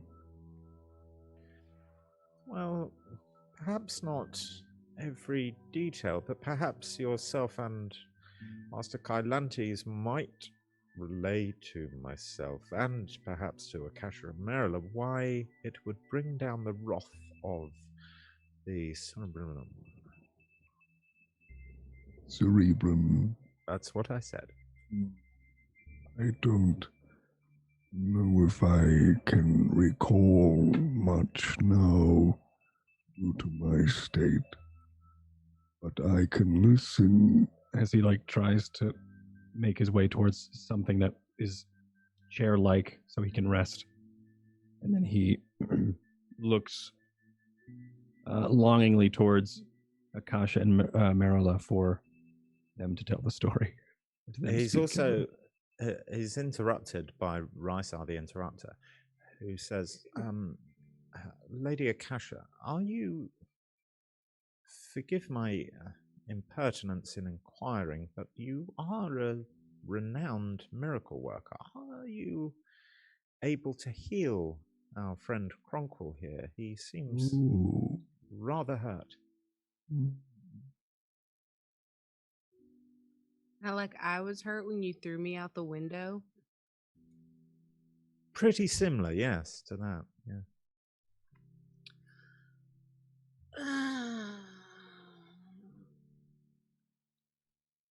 No one ever cares about how I'm doing.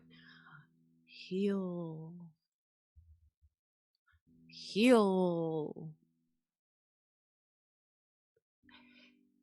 Heal. And I place my hand on Kronqual's chest. 4.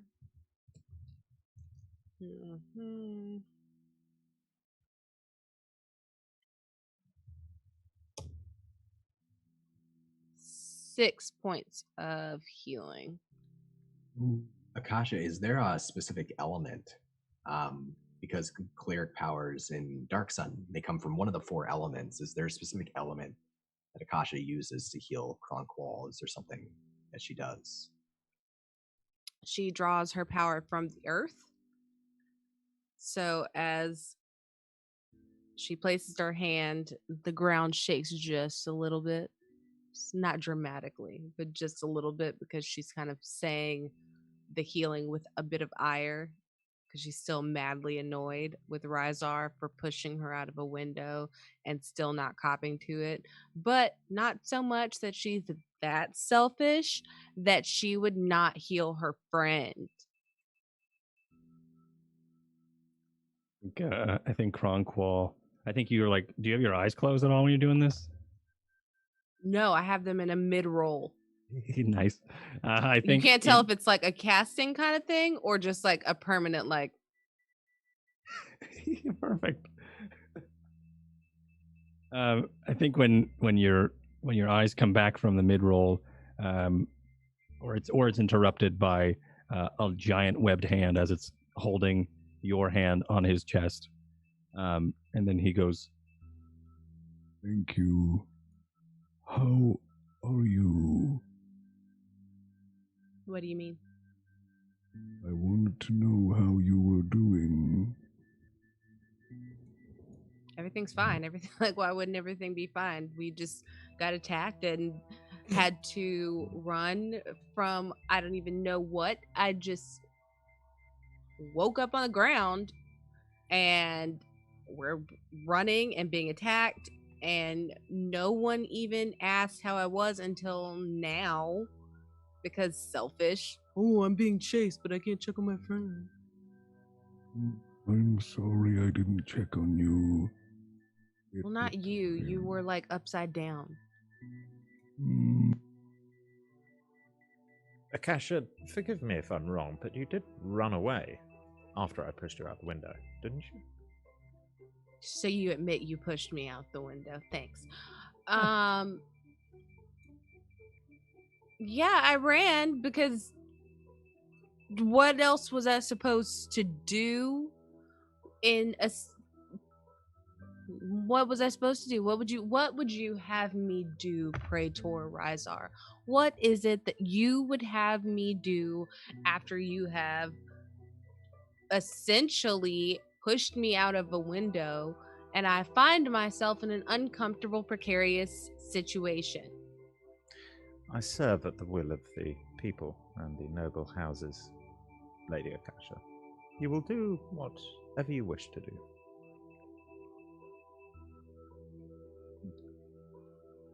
I will take that into account. Kylantes, during this interaction, he's sort of caught his breath, is looking to Merula, just sort of checking in with them, what they're doing at the moment. Where is Merula? What's Merula doing?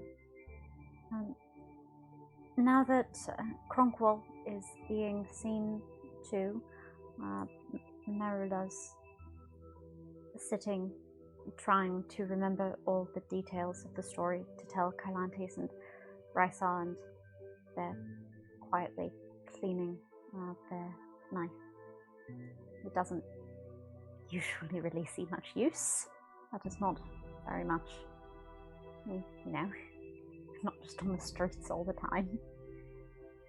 Mostly. I'm supposed to look at more these days. They are lost in thought. Kylantes is watching them as they're cleaning the knife and lost in thought. And he stands up just a little bit at the edge of the table there. I imagine maybe the robed man, the unconscious man, has been laid out on the table. Perhaps with a bit of a judicious application of rope or some such. Right, yes. And Kylantes sort of leans over the table. He says, I saw everything that Master Kronqual shared of the story, but what I did not see was how it ended. How did you return from that place to here.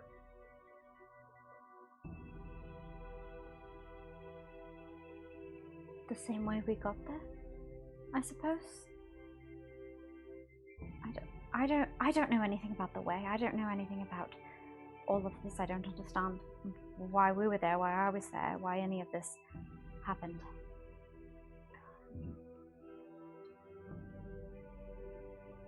Master Kronqual, Yes? what was it that you saw before you returned? What brought you back?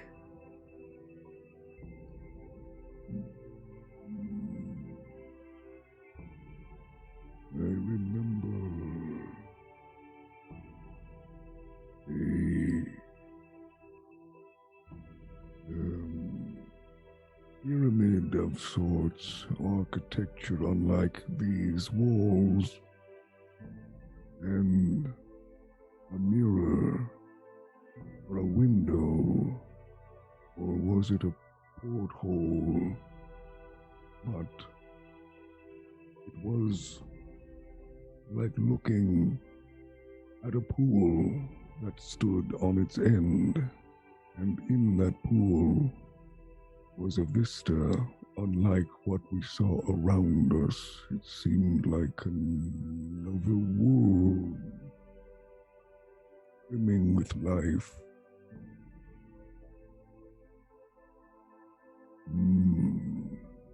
That's the last I remember of the Waywalk.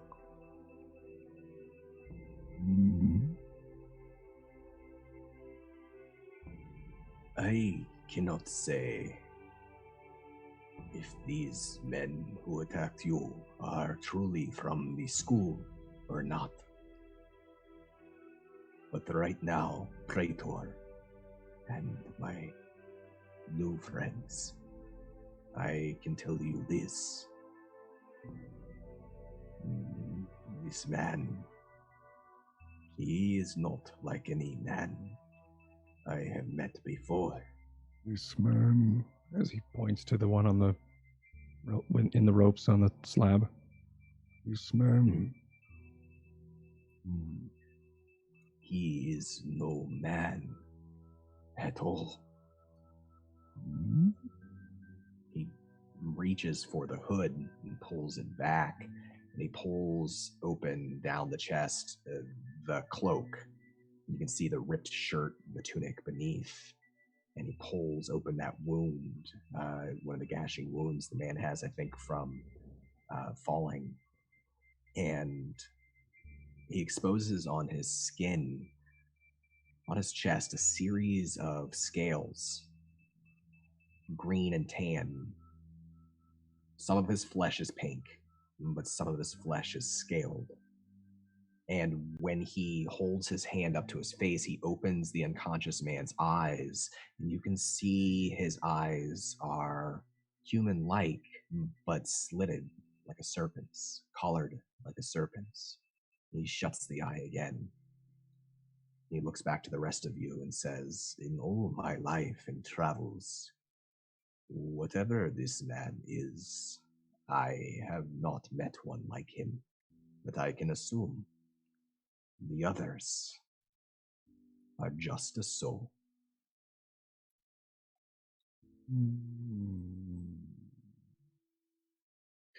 May I suggest we leave this area? We can go to my home. That should be safe. Or I have another place. Kronqual, you said you have a place. I thought you only just arrived. I did, yes, but Akasha had showed me a nice hovel that I had stayed at, which is away from most prying eyes from what I thought. Is that right, Akasha? No. Oh, then forgive me. I would have let you down.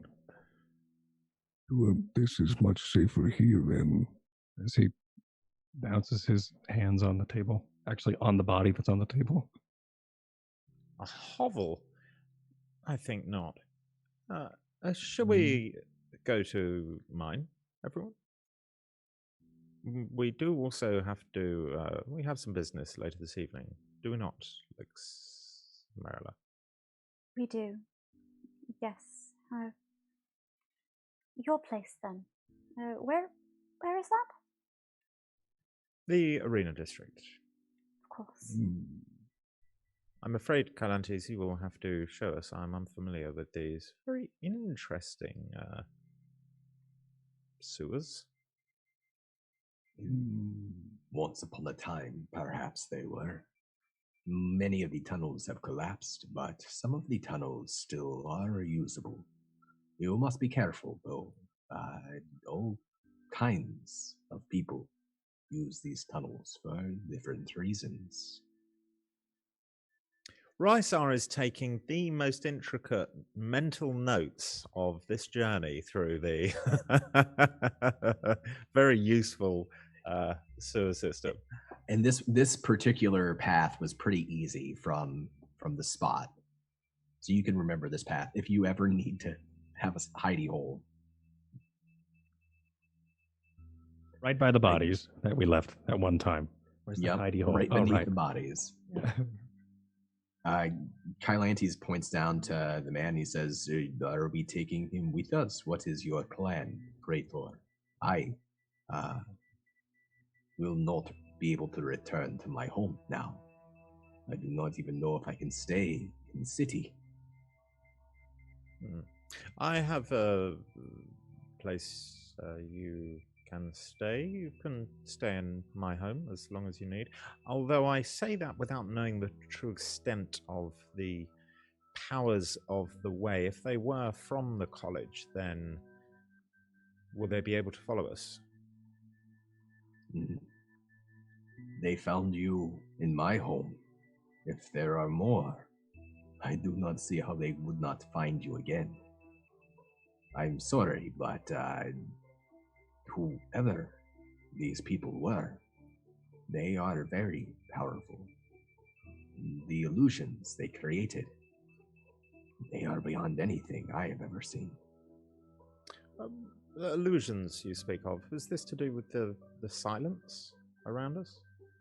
The silence, the forms they take, or seem to take, just illusion. Only real here for you.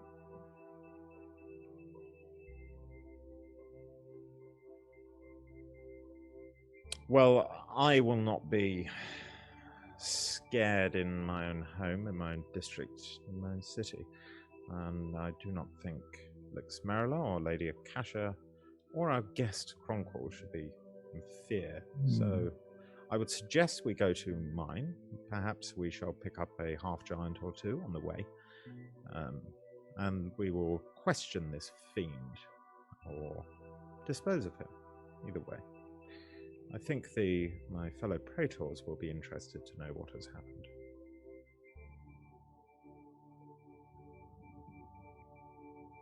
I will help however I can.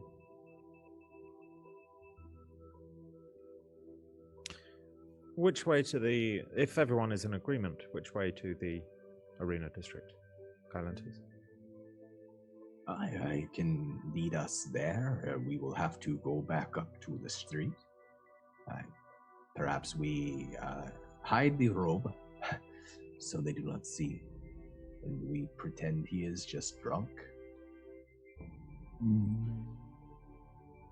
Rysar's already been eyeing up the robe for future use, so he's happy to take it off him and sort of like just try and tuck it in a belt sort of thing inside his robe of many pockets. In another pocket, in his robe pocket. Yeah. He just looks like he's got a bit of a paunch now.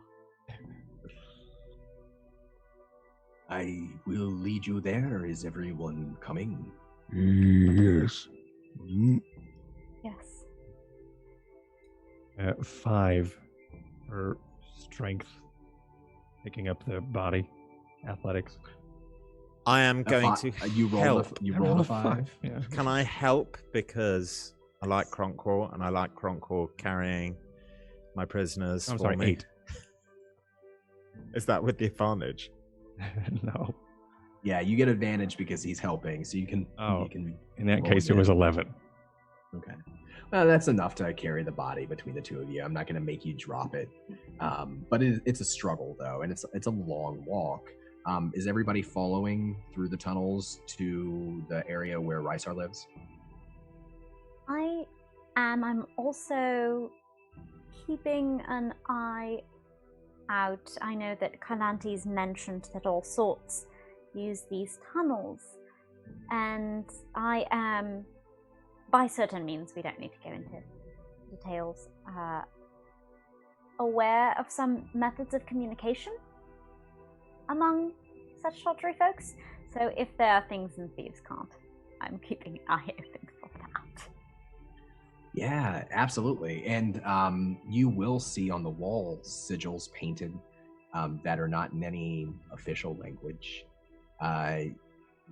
You can tell that by the paint of them that they're not, if not new, newer. So you would immediately notice that here and there amongst the graffiti are directions to perhaps places where like-minded folks can gather, let's say, within these twisting tunnels. Not in the, there's a point where Kylantes continues down and to the left, and the directions would lead you down and to the right. I'd like to make a note of those. Like Rysar, I'm taking mind of these tunnels. Absolutely. And yeah. I'm doing so with the added information from these sigils. Perfect. Is there anything anybody else wants to do while you're still inside the tunnels before you get there and go back up to the street? I'm quite brazenly just saying, yes, we simply must make the garden gala safe. So I can smash Akasha in the elections.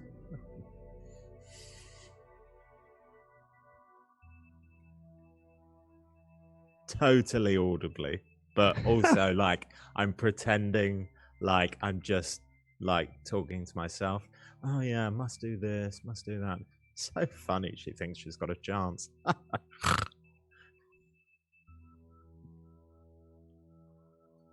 don't even have to run for your seat. I could just buy it. Oh, sorry, Lady Akasha. Was I speaking out loud again? I do have a terrible habit of that. Sure. You do. Oh, by the way, how many elections have you used my family's name to keep your seat? Your family's name. I'm merely a representative of all elves and all people of Balic, Lady Akasha. And Caesar Andronicus. But, who knows? Maybe you'll know talk to these Caesar the next time soon. he stops by to meet with my grandfather. Oh yes, yes. I'm sure Caesar Andronicus comes by for tea all of the time. Actually, it's wine, but it's neither here nor there. Insight check. And anyone who wants to roll an insight check may. I'm not even bothering. No. Thank goodness. It had to stop sometime. The madness must end. Nah, like a 4. We're good. We're healthy. Excellent. So this bickering, I think, this chiding back and forth goes on and on and on as you're continuing down the tunnels, having just freshly murdered several individuals, and Kylantes, give or take. Kylantes leads you to an area where there's another grate, and unlike the other one where you had to drop down, there's actually an old set of crumbling stairs, partly intact enough that you can kind of climb them up to the grate. And Kylantes climbs up to the top and he kind of peers through, and right at that moment a boot hits the grate and then comes off, and he kind of ducks back down and he looks back up, and he waits and he waits. And he kind of waves you forward and he says, Rysar, Do you have, I don't know, an excuse if we're seen? Why we are down here? Yes, I'm a praetor of the city. I can go wherever I please if I'm pursuing my duties. I'll go first if you like. Yes, please, I would like that. He steps back down and holds up his hands again and presses them together. They shake, and that purple halo shoots around his head, and once again, the grate rises up, this time just like a centimeter away. Enough that you might be able to push it up, but it's not like shooting up into the air, obviously. I will go up and I'll sort of like remove it if I can move it more so it gets out of my way and just climb up. I look around, I don't want to get stood on. And yeah, I just come out and sort of brush myself off if I can get out. Yeah, you're able to get out onto the street. This is a little side street just off of that main road, the Road of Legions that leads down to your home and then around to the gate, the main gate of the city. And you can see people passing by on the main street outside. Nobody around in this little alleyway. Not at the moment. Okay, I sort of lean down and say, it's clear, come up everyone. If I see any half giants or anything, let me know, because I'm just going to call one over to do the carrying. To do the carrying of the body? Yeah. Yeah, sure. Let's say that you see a guard. Probably he's leaving gate guard duty. The half giant is, and he's wearing a toga, and he's got like this weird helmet on that's made of bone and wood. And you can see his large club just kind of swinging at his side as he's taking long-legged steps down the street. Do I recognize him, if it's a him? No, he's not one of the ones that you've made contact with before. He has a pretty plain-looking face, but he's not Gulag or any of your, guards that you've gotten close with. He's House Jarko? He would be a gate guard, so technically he would be under your provision. Excellent. You. Guard. He stops and he looks at you. He looks down at you. He kind of grumbles a little bit. I don't like people snapping their fingers at me. Well, I don't like people full stop, but we have to make do, don't we? I'm Praetor Rysar of this district. I'm sorry if you're finishing work. However, I have a very, very brief job for you. I'll even make it worth your while.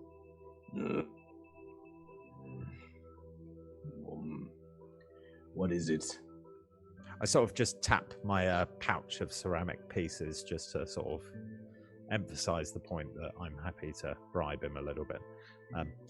I have a prisoner, a drunk, who I require bringing to my home for questioning. And, well, I think you're the man for the job, quite frankly, the bringing him, not the questioning.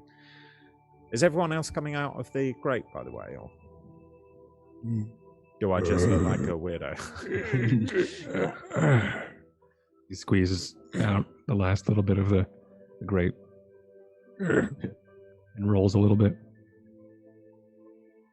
I think the half giant looks at the lot of you, including Kylantes and this unconscious man, and then last of all, Kronqual squeezing out with his shell kind of caught for a moment in the great hole before he gets all the way out. And the half giant looks back to you, Rysar, and he says, I serve at your command, but is this gonna get me into some kind of trouble? Don't be ridiculous. I'm carrying out the services of Balic. I want to question this man, but, well, quite frankly, I'm not strong enough to carry him.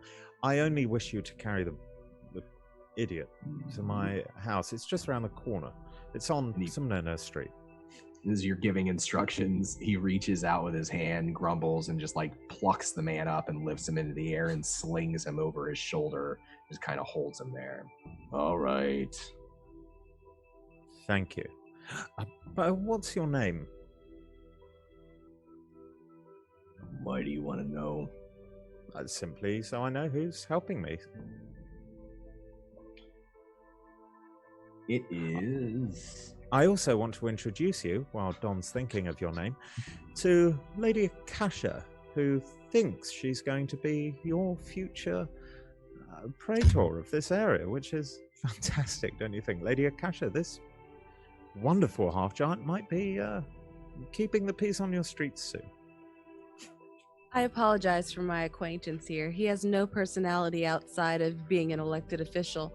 I am Lady Akasha, as he said, and I thank you so kindly for your generous agreement to help us. Thank you very kindly. It's called courtesy. Look it up. If I vote for you, my lady, you gonna make me carry bodies when I'm off duty? I would never be so selfish as to do something of the sort. There's some people who are just better than others. Only not in a sense of hierarchy, but in a sense of politics. He's terrible and Yes, I'm there not.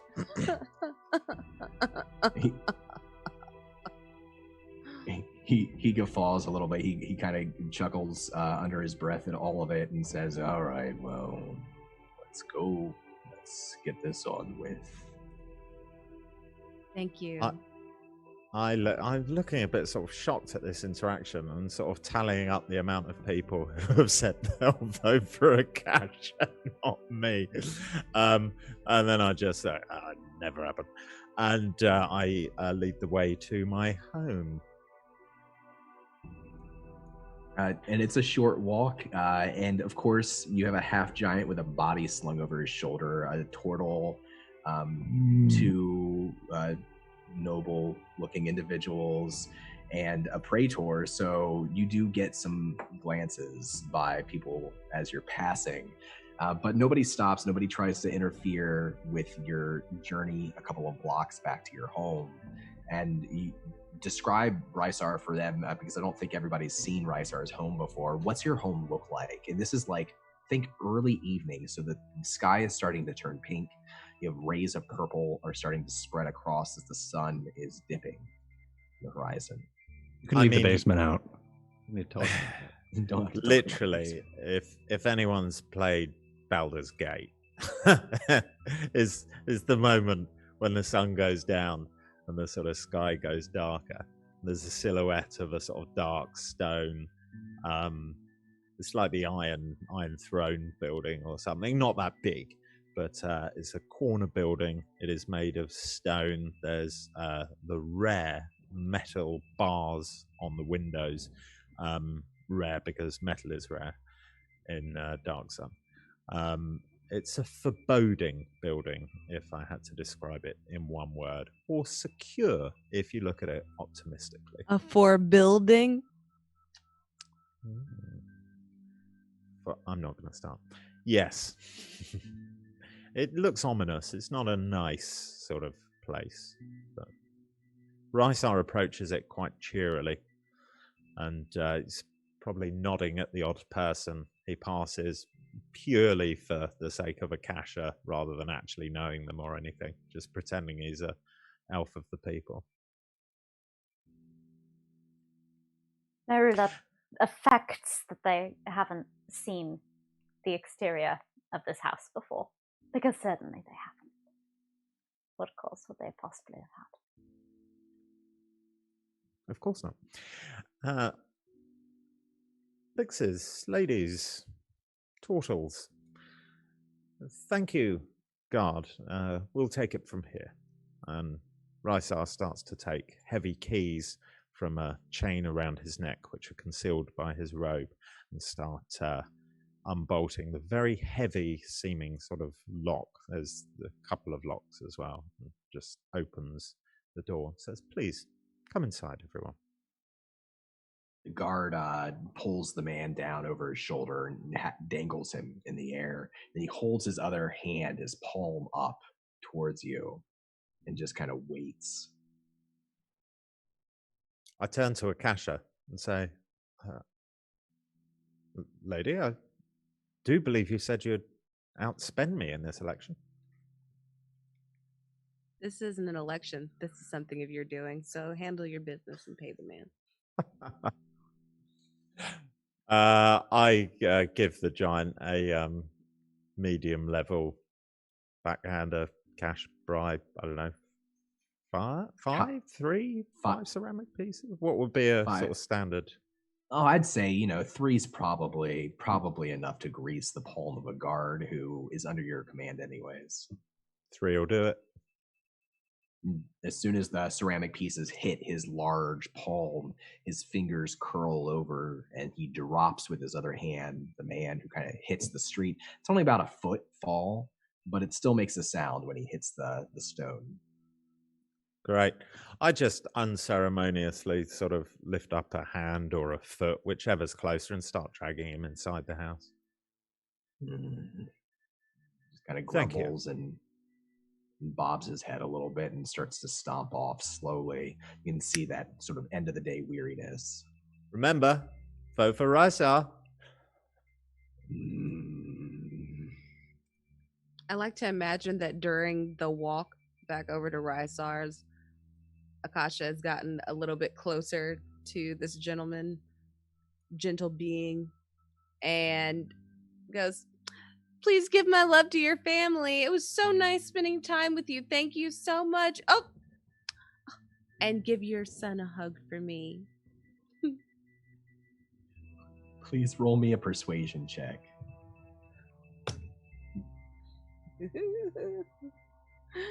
So that's an 8, 9, 23. Half giants are notoriously dour people and sour-faced, and he does grumble even as you're talking to him, but you notice just out of the corner of his mouth a genuine smile for just a moment as he's heading off down the street, and you think that he's stepping just a little bit faster after your moment. And Akasha turns to Rysar. Who needs a title when you have charm? You wouldn't. Thank you, Lady Akasha.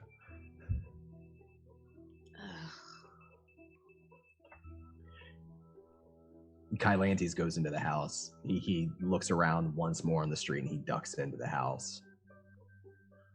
I'm making sure I go in pretty sharpish. Make sure the doors are locked. Well, I want to make sure people aren't just snooping around the house, basically. And the basement door is locked. What is the front door look like? Is it double doors, one door? It's a single door, but it is a heavy, thick-set wooden door.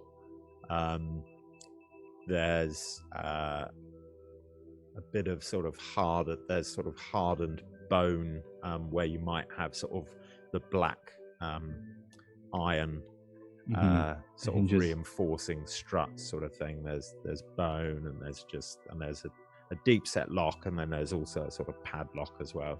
It's quite excessive. Okay. I think due to the thick door, Kronqual walks in confidently, in still of a slow pace, but then he stops abruptly, and there's a honk of the chitin shell as it rubs up and squeezes against the thick door, and then he kind of adjusts himself, and then kind of waddles in sideways into the door. Please, everyone, welcome. Rysar starts putting some bread and cheese out on the table. The room's very sparse. There's a wardrobe, and there's sort of a pantry, but not a posh one. Just basically a sort of an alcove, a stone alcove where the food's stored, and a fire as well. Please, everyone, make yourselves. I'm just going to go and secure the prisoner so we can have a conversation. I will try to ease my mind a bit. And I think Kronqual goes over to maybe just a corner of the room, and he retracts his feet into his shell, while he's still standing, so his shell rests at the base of the floor, or at the floor, and his feet get tucked inside, and so does his arms, and his head is still out, but he closes his eyes and starts to concentrate on his breathing and his nexus as he tries to just relish in this short rest for a bit. I will be actually doing a short rest and trying to recover some hit dice here.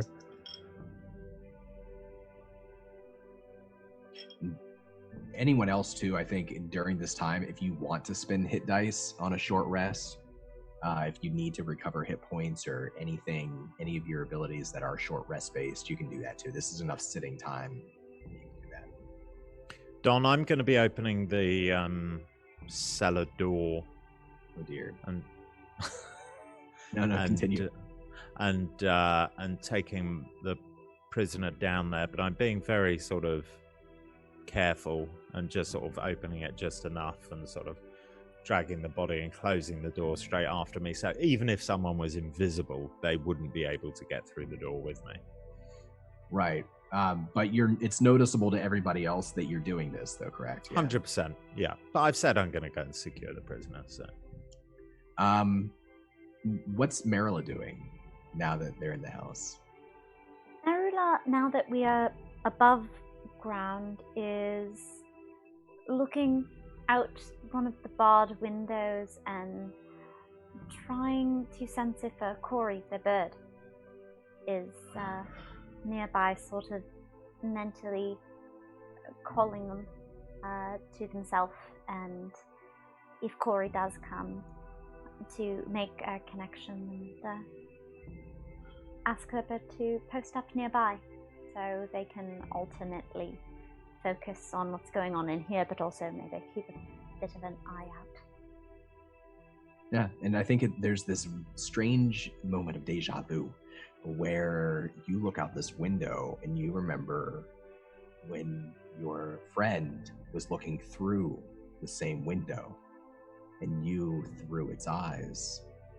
And as you're sort of, that memory is coming back to you, the bird appears on the other side of the window, flapping its wings, scratching just a little bit at the window. I look around to... Some people are concerned with resting, some people are concerned with moving bodies into mysterious basements. I just sort of gently... something between a tap and almost stroking the window pane. Say my hellos, and then look upward, back beyond the bird, at the roof where Corey did perch before. I know there's a reasonably good view, but also to get a view of the street, so we might have a little bit of warning if the cerebrum returns.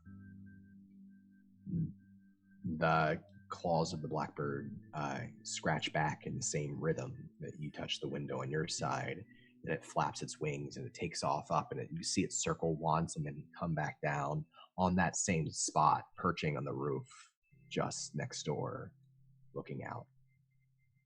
And I just close my eyes for a few seconds, 6, one could say, to make that connection and look through their eyes and just be back with them again. But then I will return. And probably every minute or so, I'm spending a tenth of it, one could say, looking, keeping an eye open. Say that every time you do look through the eyes, there's a certain warmth in not gratitude, just comfort. Not for you necessarily, though it could be, but specifically for them.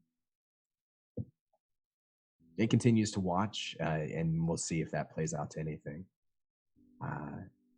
Rysar, you go down into the basement with the body, and I think Kylantes is kind of coming over towards you as you right before you go down and then shut the door, and he's kind of giving you a weird look, and then you shut the door to the cellar. And what are you doing? And lock it. So what are you doing in the basement with his body? So have I got ropes down here and sort of? You got a few cells. I think what did we say? 4 cells. 3 of them, or no, 2 of them are full. One of them has 2 bodies in it. One of them has something else in it. So you have 2 empty cells. They have chains in them. Okay, great. I want to chain up this person. And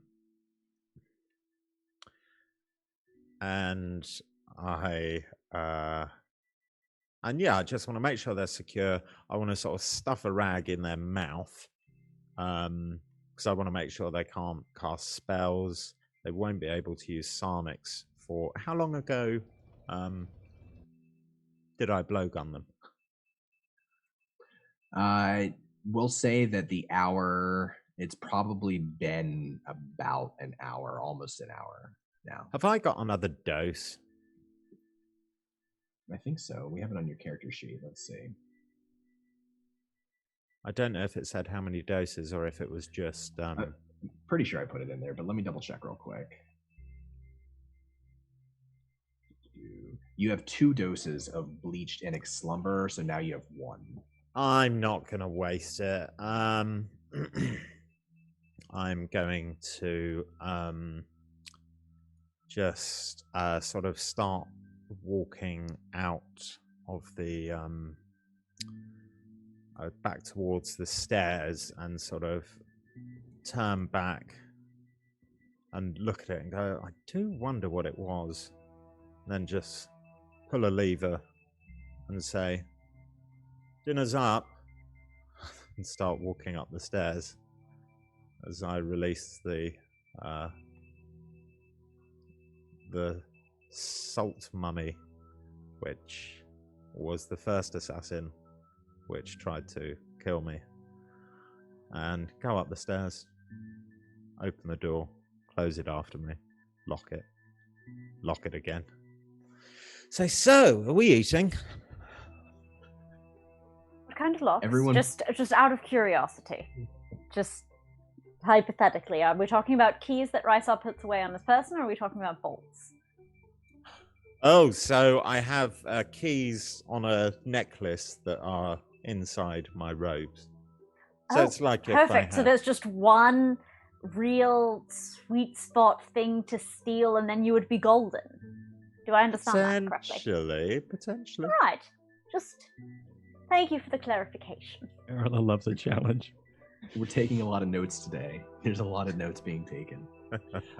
Everyone, please roll me a perception check. Do you want me to? No, you don't need to. you get it for free. You want me to at disadvantage because I'm meditating? Yeah, sure. That makes sense to me.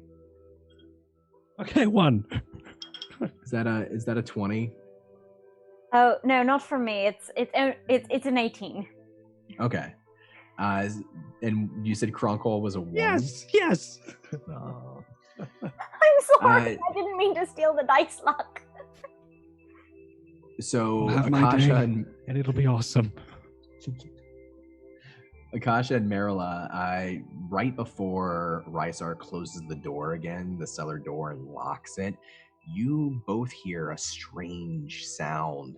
It's like wind, but then almost something like a sucking, a slurping, something not wet, but something not like wind. It sounds like something being drawn inward. And then, Akasha, you also hear briefly a gasp followed by a single word spoken in a language that you don't know. And then more of that slurping sound. This is in the basement? From the basement, just for a moment before the door slams, the cellar door slams and locks. What were you doing?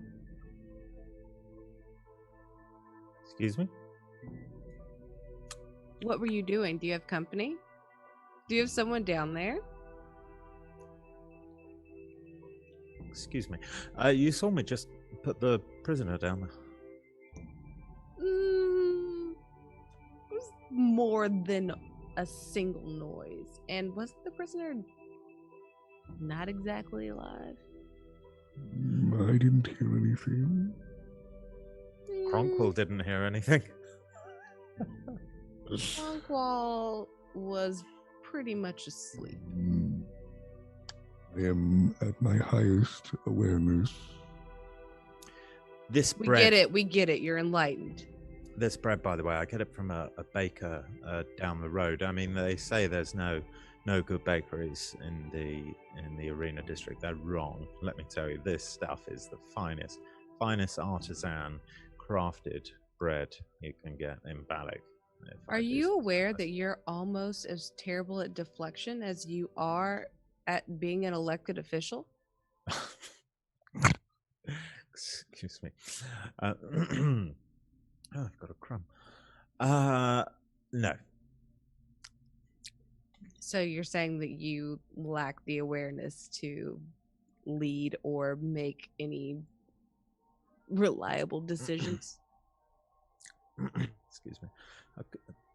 Alex Merula, could you pass the water, please? Oh, certainly, Praetor Rysar. I wouldn't worry, my lady Akasha. Surely Lord Rysar knows far, far better than ever to lie to nobles such as ourselves. I highly doubt it. Thank you. I mean, imagine the consequences. Imagine. I'll take a piece of bread and have a bit of a munch at that. And Kylantes is over by the fire, just kind of kneeling down and warming his hands a little bit, and he looks back and to all of you and he says, "All right, well, what is it we are doing here, Rysar? What is it you hope to accomplish by bringing us all here?" Well, first of all, I thought we shouldn't stay in the sewers very close to where someone killed 3 people in the streets. And secondly, I thought maybe we'd like a safe place to discuss what has happened. Oh, sorry, I've got a bit of cheese. And how these things were drawn to my 3 friends here. Was it the power of this way walking, or why does it interest them? Who are they? If they are with the college, if they're not. Also, because I was famished and it didn't seem like there was any good bread down in the sewers. Kronqual, who's been meditating, in your meditations, your mind drifts, your center drifts just a little bit as these conversations are kind of happening all around you. And then you remember a moment, you up on top of that pyramid, that portal there, and the 3 eggs at each corner of that platform, those eggs hatching. You remember the bodies inside the eggs, one that looked like you, one that looked like Merula, one that looked like Lidless, all sliding out of the eggs as they hatched, and their eyes opening. And that's the last thing you remember before you were projected back to your own body, and that comes back to you in a moment of your meditation. I remember what we discussed about the way walk. I remember the more detail. His arms come out and he pushes off of the wall and he tries to stand, finds his balance, and then starts to make his way over to the table. I remember seeing on this building or this architecture of some sort, these eggs that would then hatch into these creatures, and these creatures were in the image of us 3. He points to Merula, Akasha, and me. And then we were pulled back to Balic. I'm sorry, I just remembered that. As he goes to make his way back to his corner. I don't know if that has anything to do with this cerebrum. But it's what I remember. And is this what you remember? And he looks between Merula and Akasha.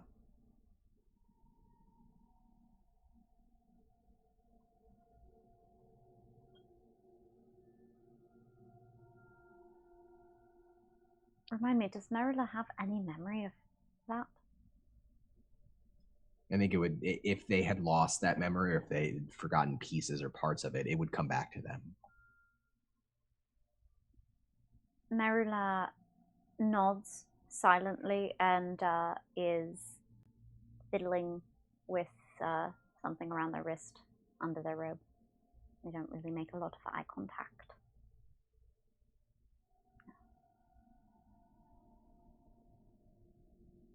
He looks to Akasha.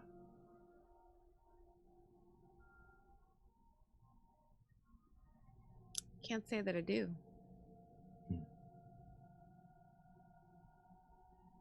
That is fascinating.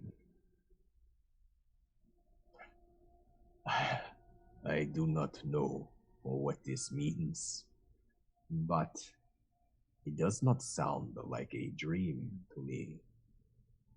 And though you were way walking, as you said, I believe what you saw. You spoke of the giant. You spoke of the pyramid. You spoke of the portal and these eggs. Even if it wasn't your physical body there, I believe that everything else you saw was real. So why bring you so far?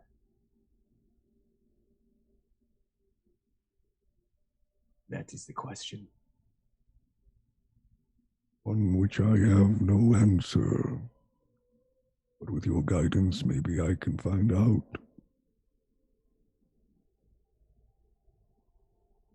I will help you however I can, but we do not know how many of these people, these things there are. I cannot read their minds. I cannot see into their hearts. It is like they don't even exist to me.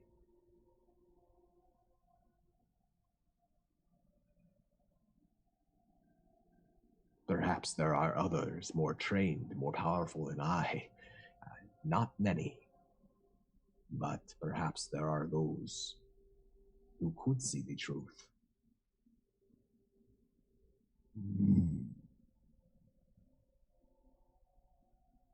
You did not see our attackers. That was only for us to see. I could feel their power. I could see them in the forms they wanted to be seen in, but I could not see their thoughts, their emotions. These are things that come so easily to me with others, but not to them.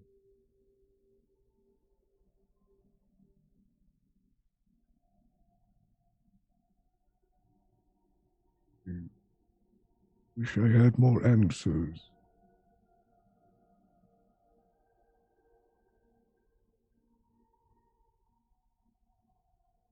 What is the significance of that lidless eye? It is the mark of the instructors, the great maesters of the Cerebrum, the School of the Way. They wear those robes, and the eye is their symbol, their status. So, either instructors from the Cerebran had some motivation to attack all of us, or it was in their interest to redirect us toward the Cerebran.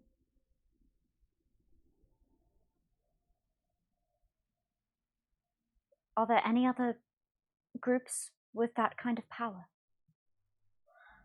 That kind of strength in the way? Yes. There is one group much stronger than even the Maesters. The Chamber of High Patricians, the greatest lawmakers of the city. They and Caesar himself are the most powerful telepaths, scions, you would find anywhere in Balic. But surely the High Patricians would not, well, quite frankly, bother with this. And they wouldn't send these piffling things which were dispatched, quite frankly, so easy, not by myself, of course, but thanks to Lex Merula and to Kronqual. I would suspect not. It is their purview to make the laws of this city. They are so rarely seen. They keep to themselves, and as far as I know, I have no dealings with the people. So perhaps an outside force from outside of the city?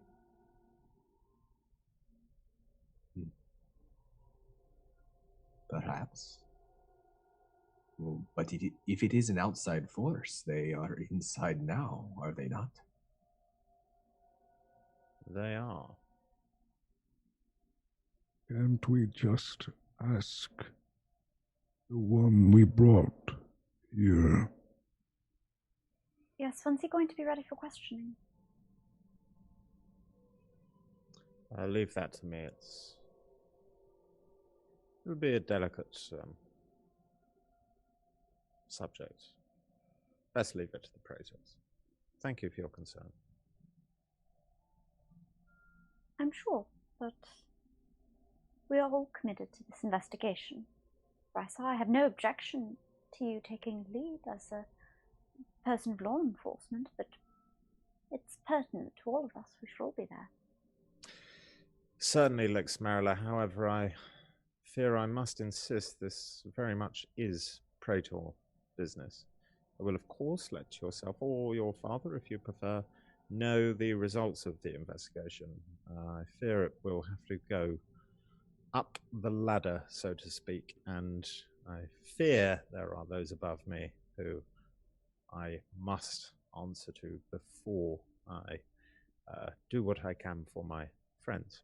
So you're planning to report this to them? I absolutely plan to report this if no one has any objections. And quite frankly, I fear you must do some rather strong convincing for me not to report this. We have been attacked by a potentially outside force, even if it was the Cerebrum then. They acted against the laws of Balic in attacking a Lix, a lady, a visitor to our noble city of democracy, and a praetor. Why don't you just open the door? Very well, if you insist. Rysar stands up, and I was actually thinking of saying, I know another place, and starts walking to the front door, starts opening the front door. Shall we stroll? No.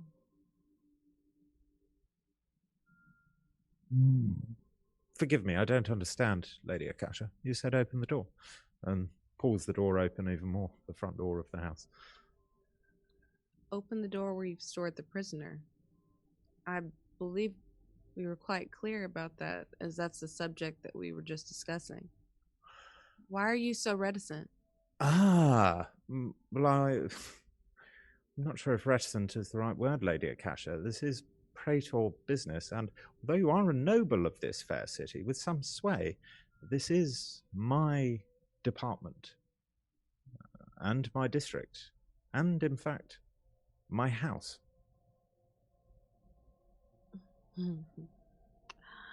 Well, I outrank you in my city.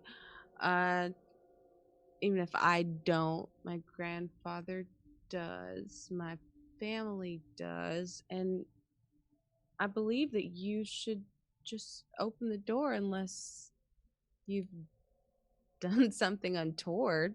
But that couldn't be, could it? You wouldn't do anything that could hurt your chances at re-election or So something that you're that's just what this ashamed is of. about. A power play. I certainly am not ashamed of anything in If you this aren't, then house. open the door. Forgive me, Lady Akasha. This is it's quite embarrassing, but this is my job, and I really must insist. I'm not opening the door. You may be wealthy, you may be rich, but you have not beaten me in the election yet. Maybe, if you can, then of course I will bow to your will as the rightful praetor of the arena district. Until that time, it will be a cold day in the 9 planes of hell. Where's his key at the moment?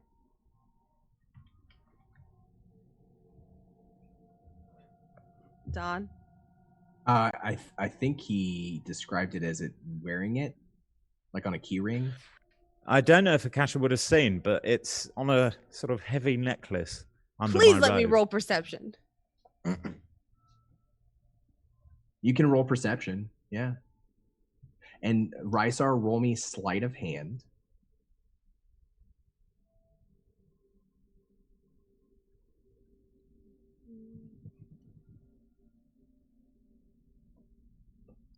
What'd you get? Let's count. We can say it on 3. I'll count down. Like 1, 2, 3, go, or just 1, 2, 3? I'll do 3, 2, 1. Okay. And then you go. You ready? 3, 2, 1. 18. 15. So it's So well yeah, hidden. It's well hidden, but you do see that he does have the key rings. You kind of just catch the key ring a little bit when it's kind of tucked away in his clothes. I would like to walk up to Rysar and say, I'm very aware of my personal space. I So would it like to depends how apologize. No, I close. would like to apologize. I just want to take a moment and let you know that perhaps I did overstep. Perhaps I can see just- through her. Can you? Yeah, well, we went to school together. So, yeah. Perhaps it's been a long, long day. We've had a perilous couple, and then I want to reach for it. I want to jump at it and try to grab the key. Snag him away. I want to try to grab the key off his neck. I want to try and pull it. So it's around your neck, is that right? I can't hear you. Yeah, so it's like on a quite a sort of heavy set chain, but it's sort of tucked into my robe. It's like, I mean, it's tricky getting it. Like, I'm like, Yeah. So Akasha goes for the key ring, and Rysar, do you try to resist? Oh, absolutely. Okay, so let's give me. So go ahead and give me an athletics check, Akasha.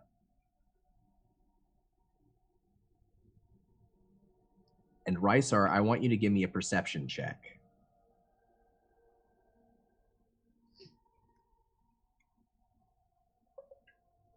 Perception. Perception, that's right. That's a 10. I like to imagine that during this time, Kylantes is just kind of looking strangely to Kronqual, like back to the scene. He shrugs his shell. What's Akasha? So 10 was the perception roll, Rysar? Yeah. Akasha, what was your athletics check? 6. So I think you catch Akasha. You can't get it off, but it's very obvious that she's going for this. I broadcast a telepathic message to everyone in the room saying, "Forgive me, the invitation to my home is rescinded due to Lady Akasha's crass breaking of my hospitality. You're all invited to leave. Thank you." Said by someone who sounds like they have something to hide. Rysar, where should I go? I have somewhere. I shan't tell Lady Akasha where that is, for I would fear it would put you in danger. You're such a child. Very well. I do not wish to be a burden, but please, my friends, I implore all of you, wherever you go this night, be careful. Be safe. Thank you, Kylantes. Your guidance and wisdom, as ever, shine through. You have been nothing but a gracious guest. I wish everyone here had your manners. I think Kronqual looks up as if he heard an announcement and then starts to get up and question and then starts to make his way towards the door, but stops during this conversation and then turns and might I ask what you will be questioning the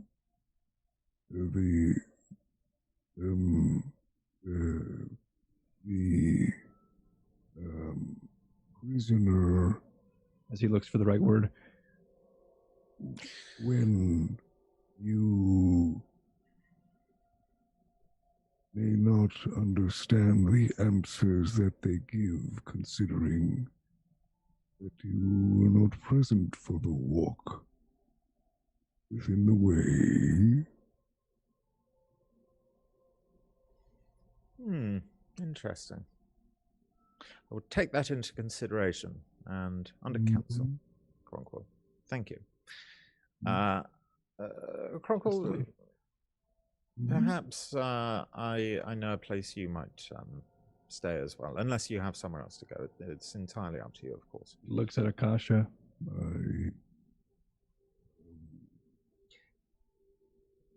A place.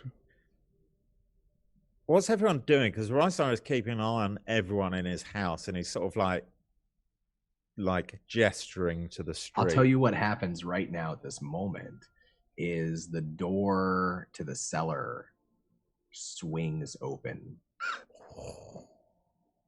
Perfect. Is someone standing next to it? No. It swings open. I go over to it. There's a key Close it. in the door. Okay, I close it. Does it close? It closes. I lock it. I take the key out.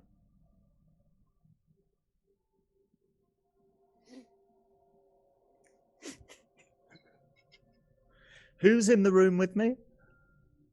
I think everybody, right? Has anybody left? No, certainly not.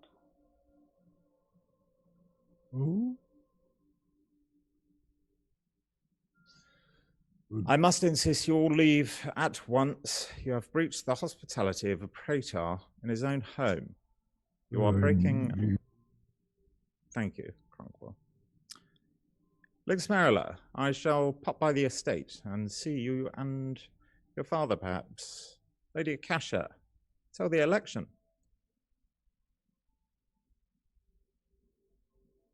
No one's gonna address the fact that that was suspicious. Am I the only Lady person? Akasha, I'm a praetor. Don't cut me off when I'm speaking. I'm a praetor of Caesar and Dropness. You're not a praetor of disrespect to me. Very good. Thank you. Leave my house. Already leaving. See you later, darling. Did anybody else? I think on the way out. Did anybody else think that the warning from Kylantes, as well as that door swinging open, was similarly the same? No, probably not, right? Just as the door closes. Did he say that to himself or out loud? Just to everybody, just as we're leaving. Just... Kronqual, why couldn't you have said that in there and had... Everybody was mad. I didn't want to be a part of it. Where's everyone's physical positions? So Kylantes has been invited to stay, correct? For the time being, or is he kicked out as well? I'm sort of saying I can take him somewhere. Okay. So he stays behind, looking very troubled as he watches the others go. Akasha and Kronqual leave. Merula, did they leave as well? Merula will leave. Yes. Okay. Perfect. So it's just you inside Rysar. It's just you and Kylantes at this point. Thank you. Shall I? Do you want me to go? Do you want me to speak? Or? No, you can. Yeah, we're just playing. Kylantes, forgive me for that strangeness. I have a place you can stay. It's an abandoned tower. There's a garden in the top. It's rather nice. And I tell him the address of Van's tower and the directions to it.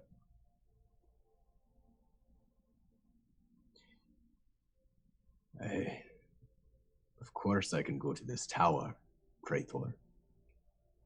But I think you are severely underestimating the power these individuals have to find you, to find me, to find any of us. Well, that's why I brought everyone here, to try and work out how they could find us. But then there was all this strangeness. Yes, well, it has been quite a day for all of us. What is it you plan to do, Rysar, to get to the bottom of this? I will speak to my superiors and report what I've seen. And hopefully they will have an idea. If it is an outside force aggressing against Balic, then they must know, and hopefully they will already have an idea of who they are.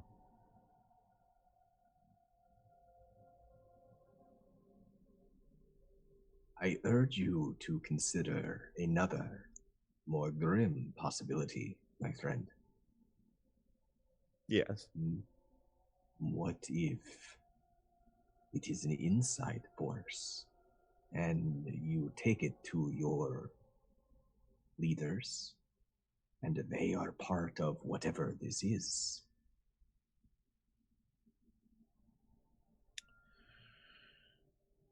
Interesting. What do you suggest, O Master Kylantes? He looks to, I think, the crumpled up robe that of the Cerebrin that you brought back to the house with you. And he just sort of, with a small gesture towards it, says, "There is only one thing we know. It is that there were 4 of these individuals, and they all wore the symbol of the school. That is all we know. If there are more answers, the most likely place to find them may be at the Cerebrin."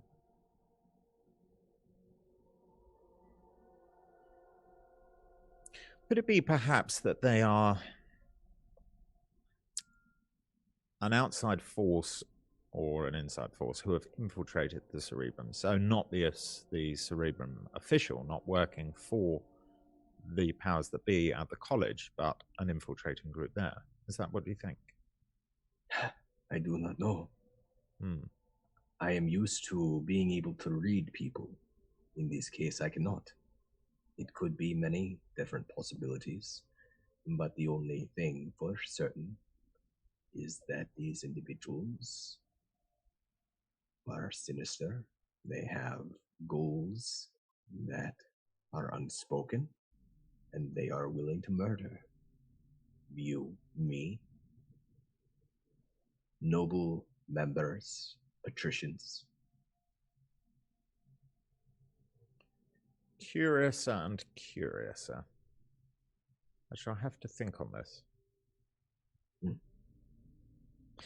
I'm going to get an early night, I feel, Master Kylantes. Please do make yourself welcome in the tower, or perhaps under the city. It seemed as though you had quite a safe space there. He stands up and he stretches his back a little bit, and he gives you a look. Roll me an insight check.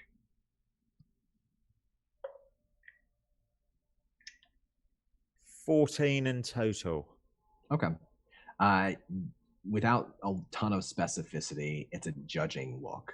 Not as in he has judged you unworthy, but that he is actively judging you by what you're saying and doing right now. And then he kind of just waves it away and walks towards the door and stops there just before heading outside and says, "I will be fine, Praetor. Don't worry about me." And he turns towards the door and exits. I close it after him, lock it, look around the house. I'm just trying to make my pads secure again because I fear magical, sonic, but mainly magical shenanigans. Is this the Rysar's first dinner party?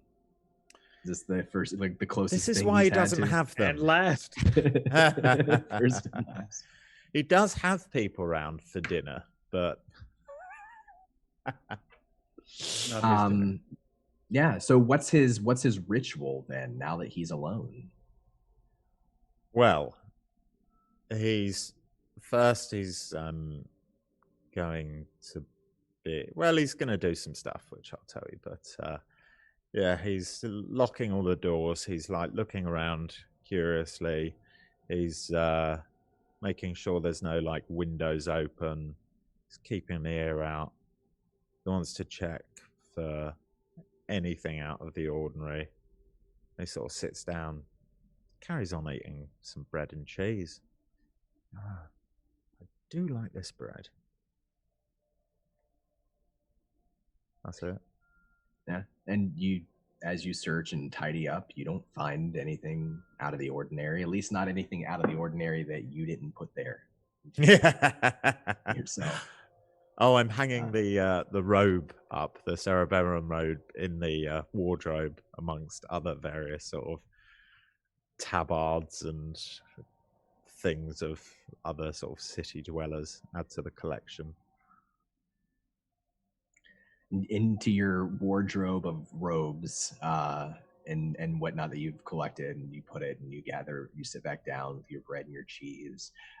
Let's go back out to the group outside, out on the street. Where are you headed? What are you doing? Are you staying together? I think Kronqual is following Akasha's lead because that's where he has been staying. So he just wander like he just sort of follows like a sort of a lost puppy. And assumes that that's where we're going next. Merula's been staring off, perhaps a touch spacey. It's been a stressful afternoon, surely. But shortly after, we'll bid Akasha and Kronqual good night because we split off into different directions. Rest well, be careful. Will you be all right? Kylantes did warn us about this night. I assure you, I'm very, very wary of all potential enemies. All right.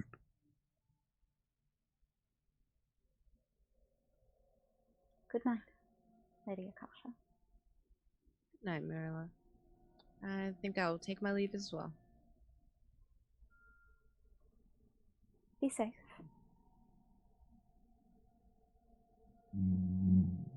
I will protect. And take care, Kronqual. Rest. Who knows what will happen tomorrow?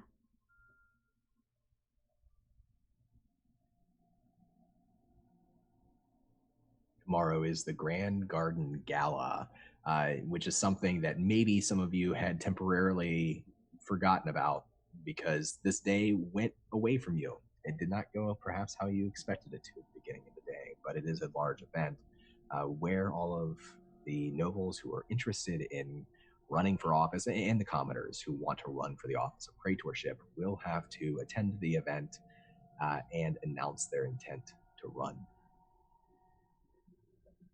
Kronqual for Praetor. Kronqual for Caesar. Yeah.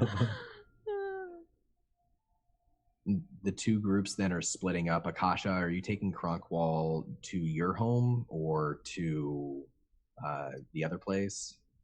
I'm going to drop him at the other place while also reminding him that it's not common knowledge that it is my other place. So not to give away my secrets. Oh, I'm sorry. I thought we were... I will remember that for next time. Thank you. I have no problem with you staying there. I will drop you there and get home.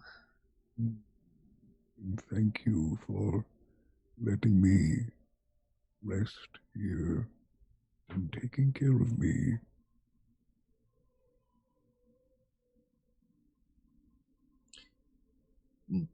Merula, are you heading straight home yourself?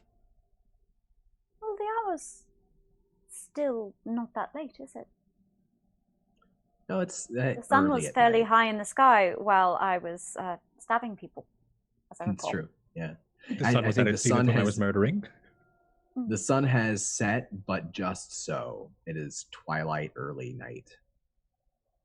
Then I have just a touch of time to my own before I go back home for dinner, so I will continue on my present agenda for a little while longer. Just to see what there is. As Akasha and Kronqual head back to their homes, perched up on the top of a building across the street from Rysar's well-guarded house is a little blackbird that just sits there and watches and looks on over the street, over the buildings, through windows perhaps.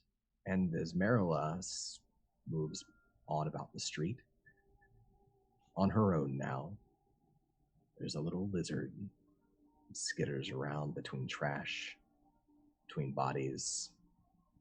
It's about the size of a rat. But wherever she goes, so does the lizard. And that's how we're going to end our session tonight. A little game of cat and mouse. And we'll see how that goes next week. I'm so excited. Luxes and lizards. That's a great name. Hell yeah. Yeah. Thank you all for hanging out tonight. This was wild. This is not, I mean, it started like I expected it to, but I loved where it went after that. I thought it was really interesting. Both the most violent and the most intriguey and the most shade throwing episode that we have had so far. It's a little bit of everything, right? The dark is the shade. That's right. But I call it Had a Dark lot of Sun. fun. We will be back next week with more Dark Sun. We're getting ever closer now, so, one half day at a time to the Grand Garden, and we'll see who runs and who doesn't run and what happens there. But I'm enjoying the journey so far. And so thank you all. I had a blast. I need D&D in my life, games in my life. I love telling stories with these people, and it's just a huge relief for me. With everything going on in the world, I'm very happy we get to share this with you all who are watching live in chat, you who are watching on YouTube and on VOD. So if you're watching, let us know how you like it. Give us a shout out online. Also, check out our sponsors. Our sponsors are the ones who make it possible for us to keep doing the show for you. And they're extremely supportive. All their links down below.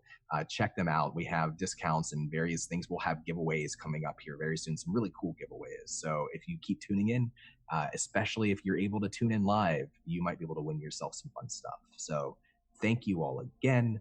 I want to go around in a circle, let everybody know what they're up to. If there's anything cool they want to shout out they're about to do soon, or anything you want to share with the group.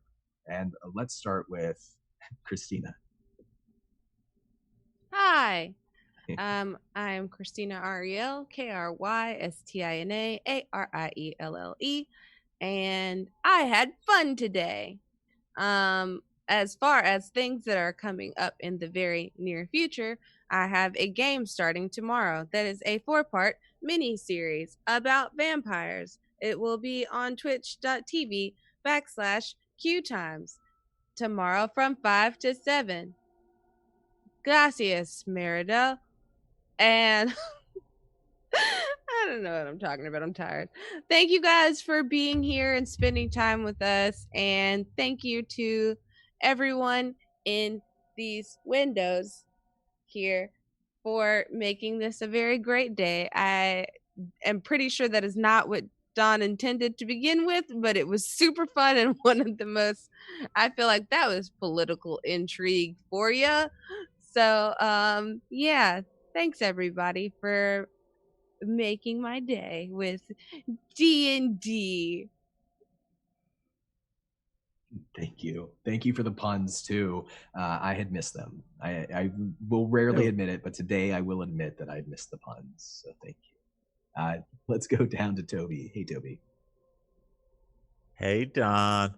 I mean, look, if the garden gala goes as well as the dinner party, I think Rysar is a shoo-in for Praetor. No, that was fun. Thank you, everyone. I should promote myself. I don't know, find me on social media and follow me. Yeah. Shout out to everyone. Look after yourselves. And yeah, I guess actually shout out thanks to the NHS and all the health workers in the UK and worldwide for doing the good stuff you're doing. And yeah, thank you, Don.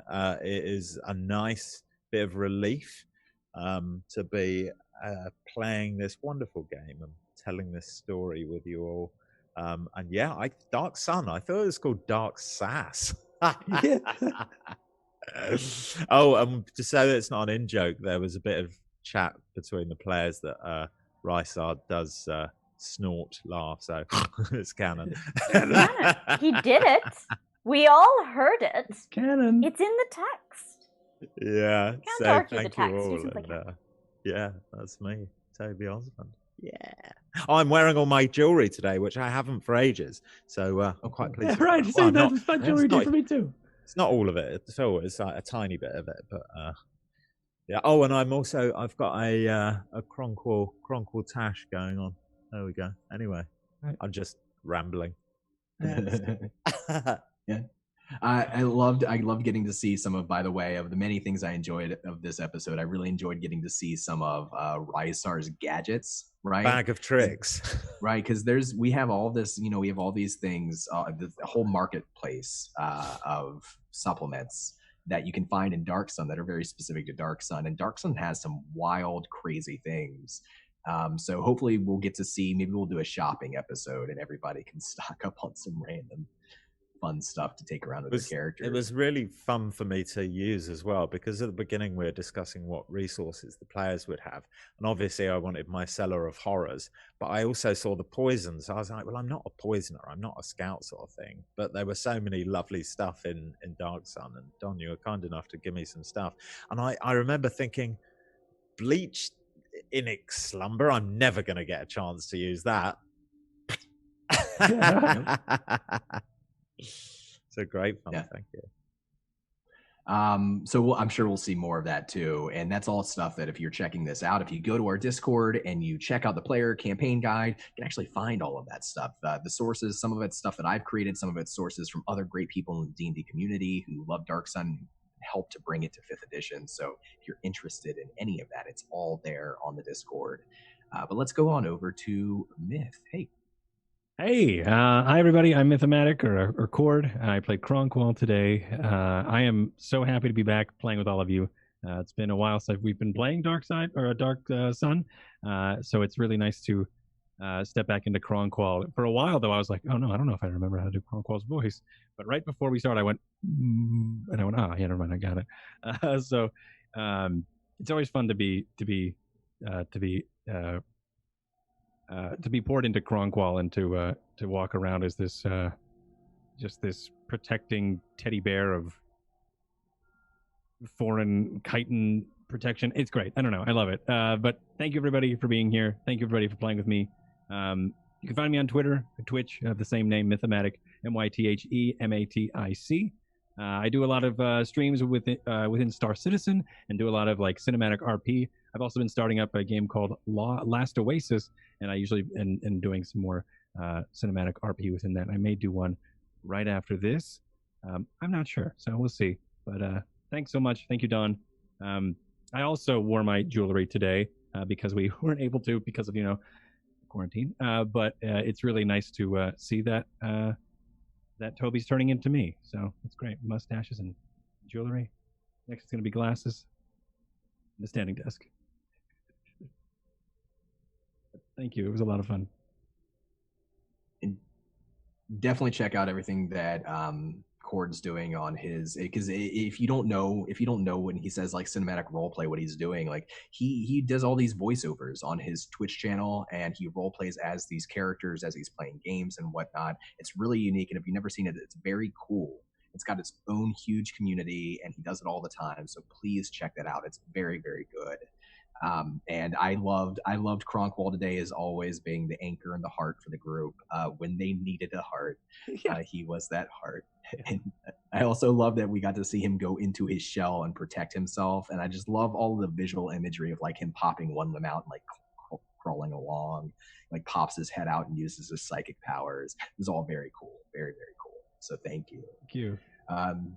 Let's go to Sam. Sam, you had some great dice rolls tonight, and it was awesome. Dice were very kind. I'm very concerned. I don't like when that many good things happen in a row. It means it's all about to go downhill. But today I had a very nice little rogue day, doing all sorts of little rogue things like stabbing and sneaking and well, of course that's all I did. Yeah. What was the sneaking part? Let's go back to that. I mean, I've never sneaked today. I was sneaking at the top. I think you might have noticed. I did a big heckin' sneak. But that said, when I'm not playing this rogue, you can find me on Twitter at Tchaikovsky, ChaikovSky. You can catch me on Q Times, so that same channel that you'll catch Christina for Denver by Night tomorrow. But on Monday nights, I play Clear Skies, a Star Trek Adventures campaign with the Stream Punks. That's on Mondays at 6:30 p.m. PDT. And I am on Twitch's D&D channel for A Darkened Wish, the streaming tie-in to the canon comic by B. Dave Walters and drawn by Tess Fowler, where I play a rogue. Look, I have a type, okay? I have a type, and it's a stabby type. It's a stabby, sneaky type. I'm glad you got to do some stabbing today. It was great, great descriptions from everybody too during the fight. And one of the things about Dark Sun is it's this very like pulp adventure kind of style of storytelling. So if you think like, I don't know, if you think like Conan the Barbarian, like that old school style, early 1900s fantasy, that's really what Dark Sun wants to be. And so there's a lot of great imagery. I remember like jumping off the cart with a knife in hand and all of these moments, really, really cool. So I enjoyed getting to see that in the first half, and then I enjoyed all of the like the sneaky suspicion talks about psionics and political bickering of the second half. I thought it was really, really cool overall. I'm just happy to be back. Thank you all very much one more time for being here. Please check all these people out. If you want to see what I do, I'm Donathan Fry on Twitter. I run and play in other games. Thursday at 3 p.m. Eastern Standard Time, I do my Game of Thrones campaign, and there's only, this is our third, so there's about 40 episodes in total, or getting close to 40, and we have 3 sessions left. And last session, I might have revealed that my character's been a faceless man for a while, and I might have killed my friend, and it's a big thing. So if you like drama and Game of Thrones and politics, Thursday's a fun time. It's over on Follow Black Cats. How did I not know about this? Sorry to interrupt. Faceless man, you couldn't tell. Well, I can't. Yeah, I couldn't just say it. I could just tell everybody. I slow played that, Rysar. So, but yeah, it's a great time. And so if you like Game of Thrones, and a lot of great people, a lot of my closest friends are playing on that as well. But that's it for me. I'm looking forward to this next week. I have no idea what's going to happen. I never do, and I love it. Thank you all. Please have a good night. Take care of yourselves and the people in your lives, and try to spread a little bit of stories, a little bit of joy in the world. Have a good night. Wash your hands. Wash your hands.